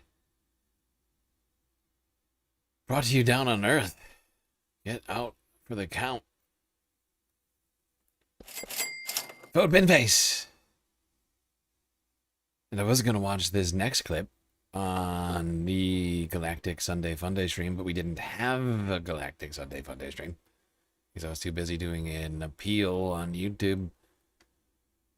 So, let's go here to The Rest is Politics.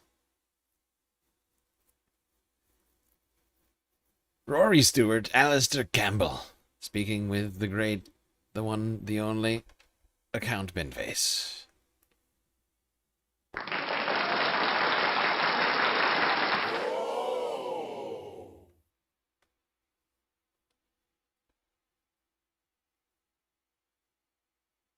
When Nigel Farage resigned as Member of Parliament for Clacton, he grandly announced it would be a battle between me and the establishment.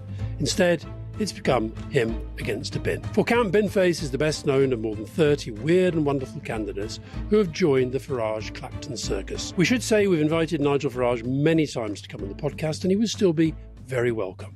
But for now, in between his media bids from all around the world, it's a big Rest is Politics welcome to Count Binface. Ah, well, hello, Alistair, and salve, Rory. Salve to you too. Have you seen the Odyssey film? I have. What did you think of it? Just before we get into that, where's Micah Richards? Isn't that No, that's the other one. That's football. No. Football. Do you like Michael Richards? I do. He loves this podcast. Well, it's the Rest is. Sorry, I got confused. But never mind. Go, just tell us a little bit about the Odyssey before we get on to your Odyssey against Nigel Farage. Clever. That's a pre-segue. I love that. Well, yes, of course. the Odyssey, I got to see a preview screening of that. Yep. I had to sit in the back row, Yeah, of obviously. course. Yeah. Otherwise, You it wouldn't would want have to been sit behind you. Yeah. Exactly. Yeah. But, I've dabbled in the classics, and Yeah. not to your extent, Rory, but I do my reading. And, I thought it was a good film. Yeah. I thought that translator, Yeah. Emily Wilson, Yeah. bit sniffy. Yeah. Bit sniffy. I really enjoyed it. But I also would say, as I'm sure you would, that it is, of course, in several places, a misreading of the Homeric original. If you, Alistair will know in the Iliad, as Rory will, men in aedetea pelea dio achilleos ulominen, emuri akaios algeeteke, polas diptimus psukas aidi poiabsen heroon. I mean, I could go on. Rory, tell him what that meant. Have you, Rory, tell him what that meant. Used... Rory, get in there. Give us a rough translation of what that was. Binface is a genius. I realized that Binface might be a galactic genius. He suddenly just breaks out into Greek, reciting the Iliad over here in the original language of all things. Apparently, he studied the classics. Rory, He's a very learned bin, I guess is what I'm saying. That meant. Have you used? Weren't expecting that, were you? No, I wasn't. That was really impressive. But this, unfortunately, does slightly sort of give me sort of slight vibes of Boris Johnson. There was a slight moment. Well, of horror I there. took him on, didn't I? You did. But listen, Cam, this is where we've got you get you down to earth, because you're now involved in a very, very important political event, and I don't think you should go around the streets of Clacton spouting Latin at them. So why did you decide? That was Greek. Why did you decide? Was that Greek? Homeric Greek. You sounded Welsh, but anyway, why did you decide? Homer was from Wales. Why did you decide to come in here and start on such a highbrow note? Did you not think about what your objective for this podcast was?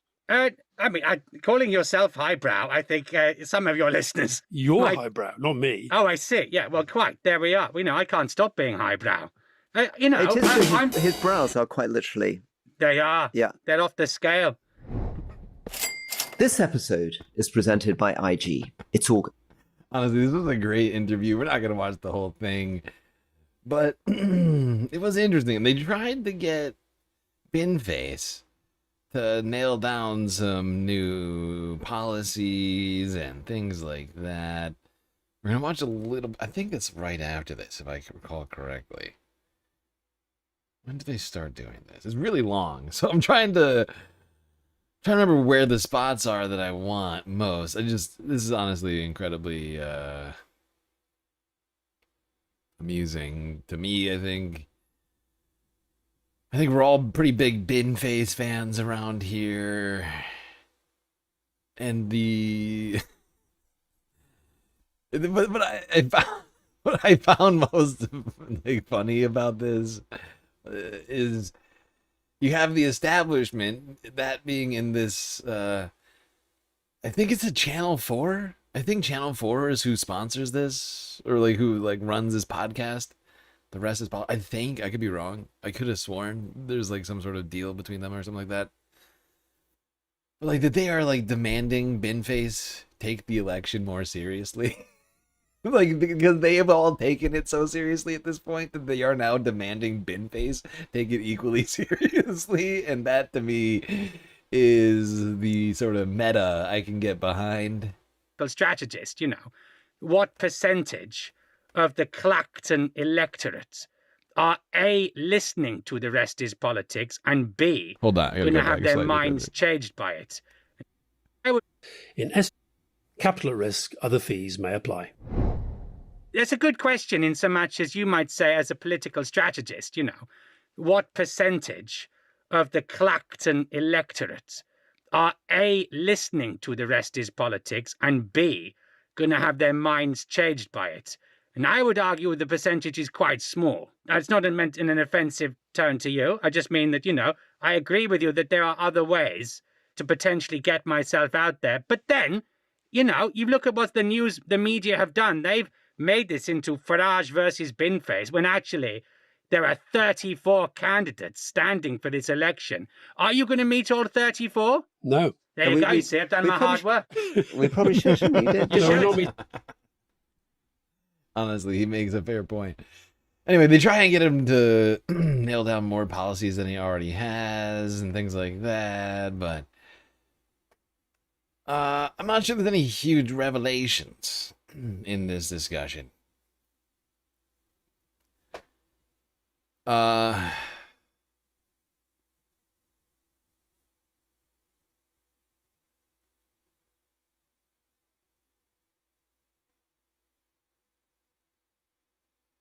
think this is I think this is around the spot that I want. But he's right though. I mean, and for an update, because there has been some changes that I have become aware of, and that 32 other joke candidates will now be running in the election next to Binface, but none of the major parties are participating still. It's just Reform and 33 joke candidates. Or is it 32? Whatever, however many. It's at least 33, maybe 34 candidates here. Oh wait, no. I guess I'm just realizing one of the joke candidates is probably Nigel Farage. But yeah, I think it's 32 other candidates have now joined. Joke candidates aside from Binface, he's a serious candidate. But 32 joke candidates have now entered the race between Binface and Farage, and so it's become a very hotly contested elections, but none of the major parties, aside from Reform, are standing in it. But I'm different, and so you need to change your rationale. And so no, my specific policies are to not be mounting ad hominem attacks in a manifesto. Why? Because you've just proven my point. Without me putting it in my manifesto, you just gone, posh George, hard-born, 5 million quid. Why do I need to waste my time when I have my minions here in their lovely untied, unbuttoned shirts doing it for me? You see? So I'm one step ahead of you. I'm playing 9D chess, Rory. Can you win this by-election? Probably not. But, you know, there's a chance, isn't there? Why do you say probably not? Well, because the forces of Nigel apparently have been mustered even from Manchester. They're putting it all in. And let's be fair, he has a sitting majority, which even the Conservatives, probably from the last election, would have done well to surmount. So you're talking about a bin-shaped alien who just scored 95 votes, a Dolly Parton, 95, coming from that in June to becoming a member of parliament in August. It's now, tough. I'm not saying it's impossible. Yeah. In fact, look at the book I brought. You're holding it right there. I have got the memoir of none other than the human Martin Bell, accidental MP. An inspiration to you. Quite right. He even wore an interesting suit. Lovely suit. Not as good as mine. I was the person who persuaded him to do this. Were you? I was. And when the Farage announced that he wasn't standing in Clacton, I wondered whether there wouldn't be a way of getting somebody like him to stand instead of Tory, Labour, etc. That's what I thought would happen. And you could argue it has. Did you wait? You could argue it has. Until that kind of thing might have happened. Did you think no? You could argue it has. Martin Bin, if you will. Count Bell. You know, the accidental MP. The galactic accident. You know, that's the next book. It's coming. Immediately, if not sooner. This is my moment. Well, this is my perfect moment, as Martine McCutcheon would say. Can't be the first time you've quoted her on this program. But it's a good question. Well, my instinct was to send a little message saying, when I found out the by-election was on, game on, Nige. That's all I said. And then next thing I know, the British media, the international media, the Sigma 9 media, and gone, boom, it's Binface versus Farage. So that you've kind of constructed that narrative yourself. I knew there'd be more candidates. I knew about the David Davis precedent. And I He is making a very poignant argument. This is literally what I've been saying, is that the more that the media gets, the more that the media focuses in on Ben, the more that they frame it as such, the more that I get excited, the more that I cover the situation, the more that I'm like, dude, this could actually happen. The guy who is loosely an inspiration, I'm not going to get into this, but the point is like, for Ben to win, it feels every time he goes onto a podcast, onto a British morning show, or somebody mentions him in the general vicinity of Nigel Farage, the more excited that I get. The more I'm like, this could happen. This feels real. As silly as it might be. It could be an upwelling of bin-faced support. manifesto commitment in from a 10-year-old. No. And the only thing they've done is occasionally they get 10-year-olds to design their Christmas cards. But I think what you've done in this is much, much better. I would say it's at least slightly better. A lot better. Yes. A lot better. I think on that alone, were I a resident of Clacton, the oil and gas companies paying for solar panels from Jack Age 10, I would vote for you. Eat that, Stuart. Yeah, I will. I eat that along with a subsidised croissant. No, I would definitely vote for you. No, I'm not subsidising the croissants in Clacton. I mean, I will. Okay. But I'm going big on the 99s. On the 99s. It's a seaside town. Okay. I do like to be beside the seaside. Very good. Well, thank you. Thank you, Count, for coming on, and very, very good luck. And hope to see you soon. If not, maybe in the House of Commons, maybe in the House of Lords. Lord Count Binface. Oh, no, I can't do that. Because remember, my original election, I came down in disguise. Yes. In the guise of Lord Buckethead. And you got into trouble, didn't you? Well, there's a little tit for tat. Yeah, but at this point, of course, Count Binface has vowed to abolish the Lords. Maybe that's why I never hear from him. Maybe because he thinks that we're somehow opposed. But yeah, he has vowed to abolish the Lords in Britain. But I'm not a British Lord, so maybe he can make an exception? I don't know. I'm just thinking out loud.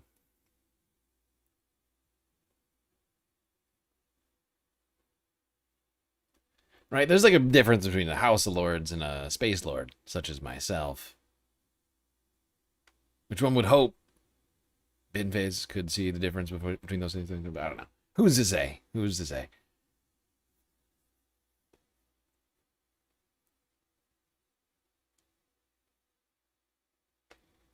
Okay. Well, let's just let's go down to earth, literally. Clacton. On sea. Some YouTubers went to Clacton to convince people to vote for Binface. By the name of Megan Ruth Uncensored and friends on the streets here. Knocking on doors for Binface. Bin for the win. Yeah. Wow. Bin for the win. I think that if he can do it, if he can stop the boats and everything, then yes. Can't we just get everyone that comes on a boat and throws their passport and says to like, fuck off? That's all we want. He is talking to people that are quite ignorant, and he's whipping up a storm based all on immigration. We are in Clacton on Sea in anticipation for the by-election next week, where Nigel Farage will stand against Count Binface. We're here to interview people and see where their loyalties lie. Will they stick with reform, or will they take Farage out with the trash? Are you ready to be rejected by the residents of the seaside town? So ready! Let's do it!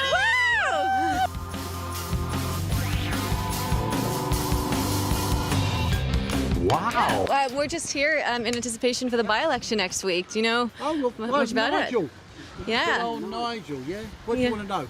Oh, we were just wondering what your thoughts on I it think were. it's a waste of time, waste of space, and he's all con. Ah. Okay, what gives you that impression? Well, if you listen to what he says... He's all gone. Illegal.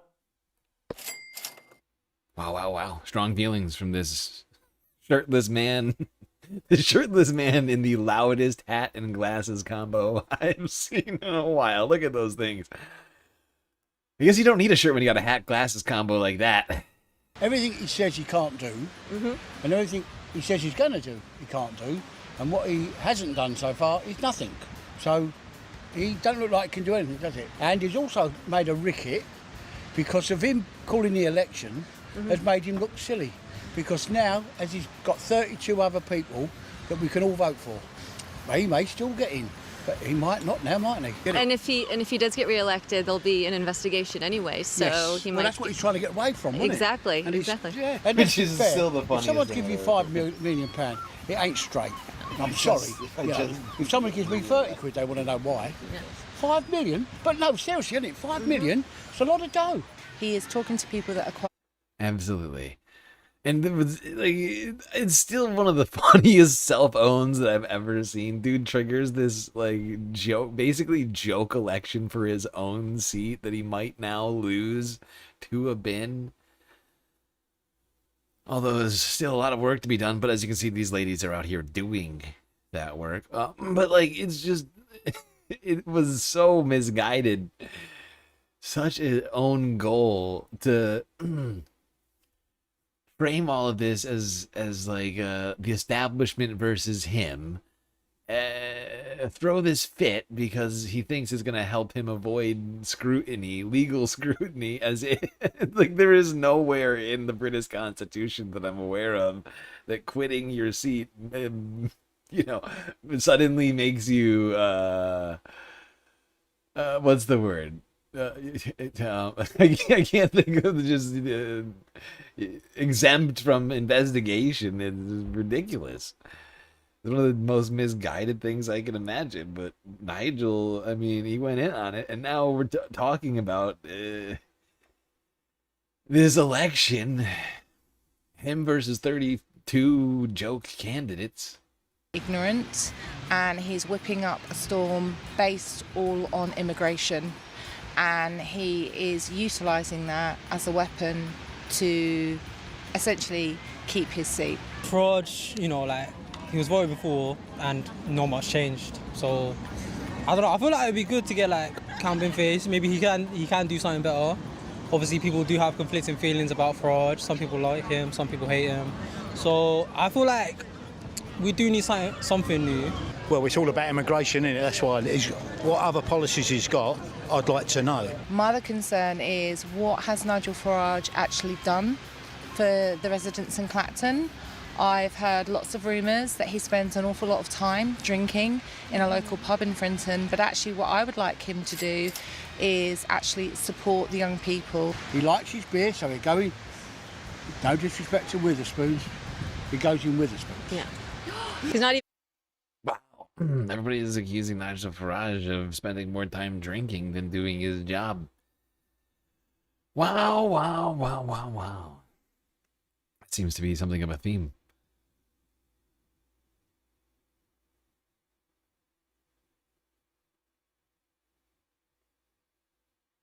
The people that we know support reform that have like the placards and the t-shirts and stuff don't want to talk to us. They're like they're just not. They're literally dressed up in a reform costume and wouldn't chat. So did you meet Nigel Farage like in the local area? Yeah, he was at one of the clubs we were. He was doing a speech at one of the clubs we were at. If they're seeking asylum, proper asylum seeker, then yes, I'm all for helping them. But they're not. They're just economic migrants that want a better life, which is come here. I've got friends in London and all over the place, ex-army people that are homeless, don't get nothing from nobody. And if they do stop the votes, do you think that military veterans will be housed? Has he said he will do that? I think he would. I think the military veterans will be housed, and I think plus the British people will be housed as well. Can't we just get everyone that comes on a boat and throws their passport and say to like fuck off? That's all we want. Spin around. That's what you want. That is all we want. Not like more investment in Clacton, not like I'd more love more community investment. centres. Love more investment in Clacton. I've lived here 5 years and I'd it's like gone the downhill. potholes to be fixed. And is the migration affecting people here in Clacton? Yeah. Does it? Well, no, it does. You think about it because they come here and they get everything for nothing, and then you get people that actually go to work and struggle. People that actually need help. They're actually not allowed to work.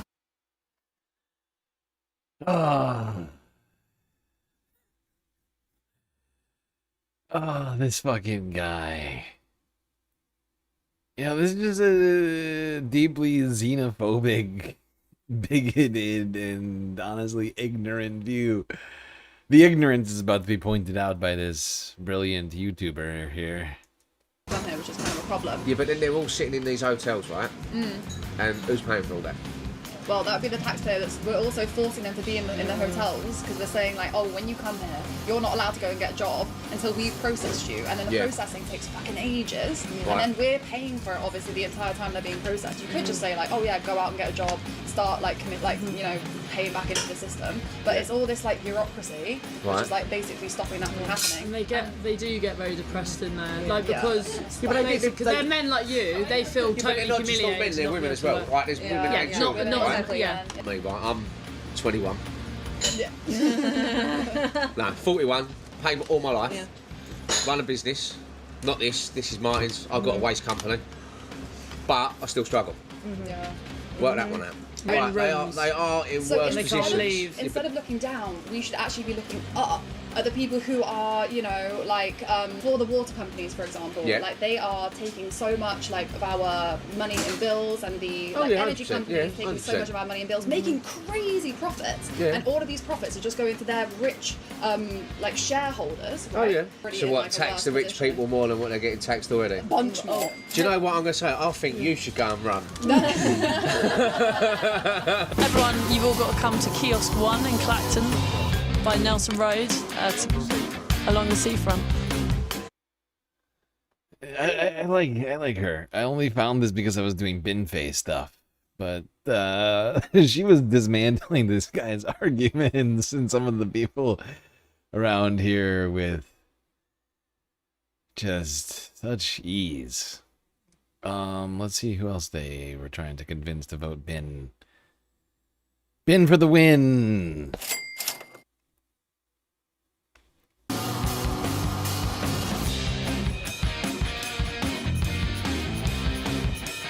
I'm not keen on all this drilling, but I think if you're thinking of the amount of money the country could receive if they did start drilling, it's one or the other, isn't it? Problem is there's been a little bit of, I guess, like misinformation that's been spread about the drilling. So the situation in the North Sea is that 90+% of the oil's already been drilled. So there's only a tiny little bit left, and then actually that oil, because we don't own the oil fields up there anymore, because they basically sold off all of our national assets, so we don't own that oil. It's not necessarily the money's going to come back to the country. It's actually going to get sold abroad and sold to other people. So it's not even going to bring our energy bills down. A good fact on that is there were 5 years in the UK where BP and Shell, both headquartered here in the UK, paid zero tax. No tax. Zero. There's too many things happening at the moment. The worst thing is what's happening abroad. Russia and Ukraine and in the Middle East. Palestine. It's too much of that, and I don't think what anybody's going to gain. In the end, we've had enough wars. John, what did you think about Farage and Reform saying when the Iran invasion started by the US that we should get involved in the war, that the UK should send our people over there to get involved? How did you feel about that? No, I think we stood back at the right time when Trump invaded Iran. It could have been a lot worse. Do you think they made the wrong call, Reform, there, to say that we should have got involved in the Iran war? Oh no, I don't think we should have. We should have got involved. You're talking about men's and women's lives to get involved. Because whatever happens, people die. I've got 3 granddaughters. One's 33 and the other's the same age as me. And I spoil them. I hope you can spoil them by not voting for Reform, knowing that Reform are going to cause the climate crisis to get worse. Thank you. Lovely to meet you. Cheerio. There you go. I don't know how many voters they won over in their little excursion here in Clacton. But we can hope. You can hope. There's a galactic hope, Space Fams.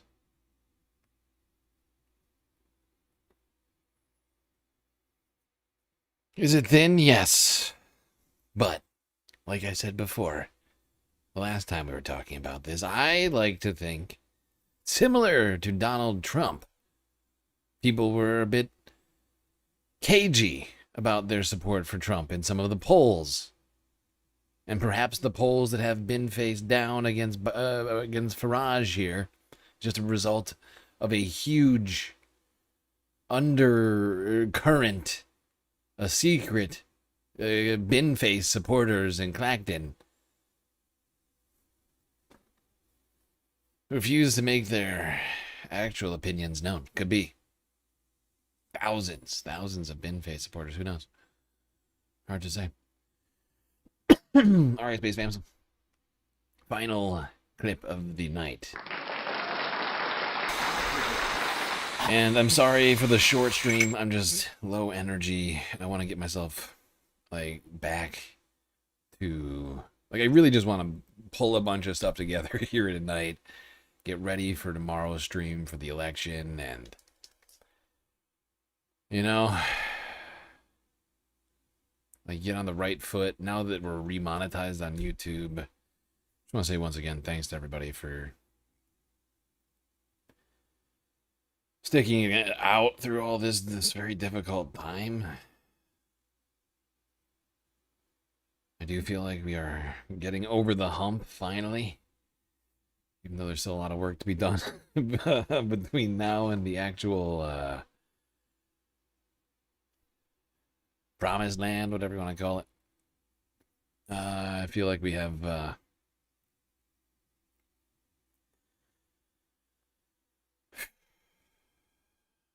gotten through a very difficult time. I don't know necessarily what led to this, but it's been very difficult for me to try and get through these primary elections while simultaneously just struggling to get, bills paid on a day-to-day basis. And hopefully, you don't run into any more monetization problems ever, or in the near future. Knock on Spacewood. Pray to Gary.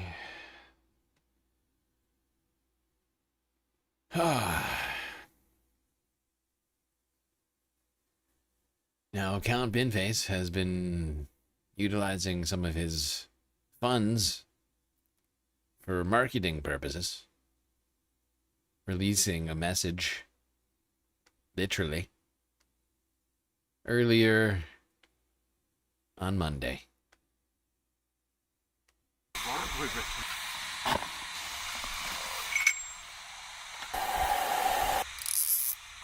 Okay.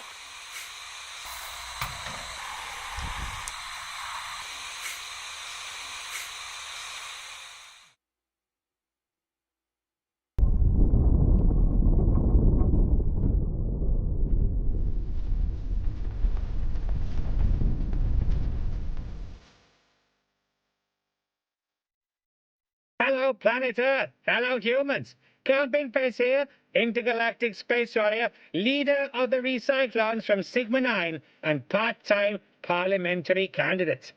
Now, I know you have your differences. I know there's a lot of big stuff going on. But to all of you who are able, turn your gaze to an incredible part of your world, the beautiful constituency of Clacton. Because there, on Thursday the 13th of August, I will be standing for election to the British Houses of Parliament, alongside 33 other hopefuls. And for the first time, I have a chance to actually win. It might sound like it's going to be the world's worst Comic-Con, but actually, I think it's amazing. British democracy means anyone can vote for whoever they want, and you can stand for election no matter what you believe or what you look like. I'm not naming names. Now, the UK might not get everything right, but when it comes to elections, nobody does it better. With the possible exception of Colombia, where a recent election was won by an anthropomorphic white elephant. So it can be done. Vote for me, and not only will you see the greatest political victory in history, but the people of Clacton will get a local champion to make their voices heard like never before, to help improve schools, hospitals, businesses, arcade grabber machines, pub toilet hand dryer locations, and other things that humans vote for. Join me, let's take out the trash and make 13th of August Bin Day. Make your votes count. This is my favorite video of the day. Oh, well, you said, well, it tied for favorite video of the day. This is an actual video. It's like he sent an LCD screen to space in a space balloon, in a weather balloon, literally in low Earth orbit here. Nearly. Just floating above the Earth. You can do it, Clacton. I believe in you. Vote Bin for the win. It is glorious. When I saw it, I was like, are you kidding me? Really? And yeah, really. They inflated a freaking weather balloon and sent it to space. Can't tell me Bin is not doing enough for the win right now. Taking the message to space. How much more effort do you want exactly, Earth? Come on! Anyway, truncated show this evening, I'm afraid. But hopefully we'll be back to a regular schedule very, very soon now that we are remonetized. And I am feeling reinvigorated. Ready to trek further. Up blue yonder. Alright, prepare yourselves for election day. Tomorrow, Thursday, we got a bunch of them happening.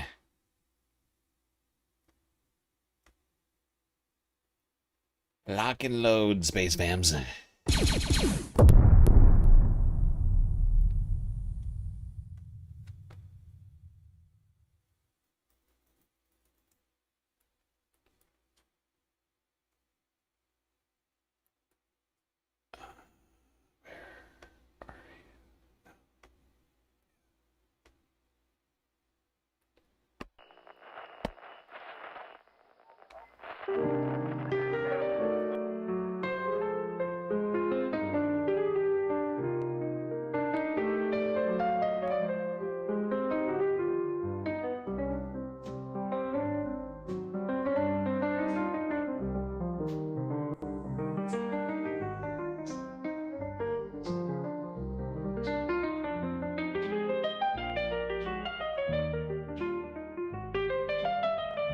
Well, we got through another stream. Wasn't that long or difficult, but we were here together. That's what counts. That's gonna be it for me tonight. Until I see you next, you stay classy, Galactic Stream Nation.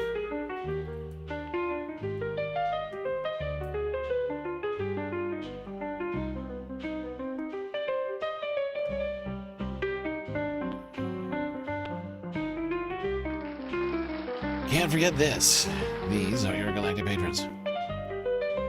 Jabby, Goth Dogs, Aaron W, Schmeckley, BB Midi, Afroponics, Normal by Nature, and our planet Janet, Godcat, Robot Cat, Disco Wolf, Cali Breeding, Sammy, Geodragon, The Anti-Orbitist, Obsessive Audio, Moanoa, Nadia, Choki, Skelt, Selena, Omega Star, Sasha G, Pitchforks Dragon, Vincent Morales, Donald James X, Evan from Portland, Lovely Mariah, Mish, Becky, Decipher, Icebreaker, Columbia Riga, New York, Will in Detroit, Sisyphean Dask, BC, Free Palestine, Hermit Horologist, HBX, Mandy, Manda, Lori Lungemeat, Garl Gaslightocracy, Paige Larson, Frizzla, Benny Honda 99, Dark Sparkle, CJ from the 6, The Reference Frame, Glitchmaster, Winnie and Robin, Social Butterfly, The Anarchist, Perfect Zell, Young Chris, Ekios, Emily S.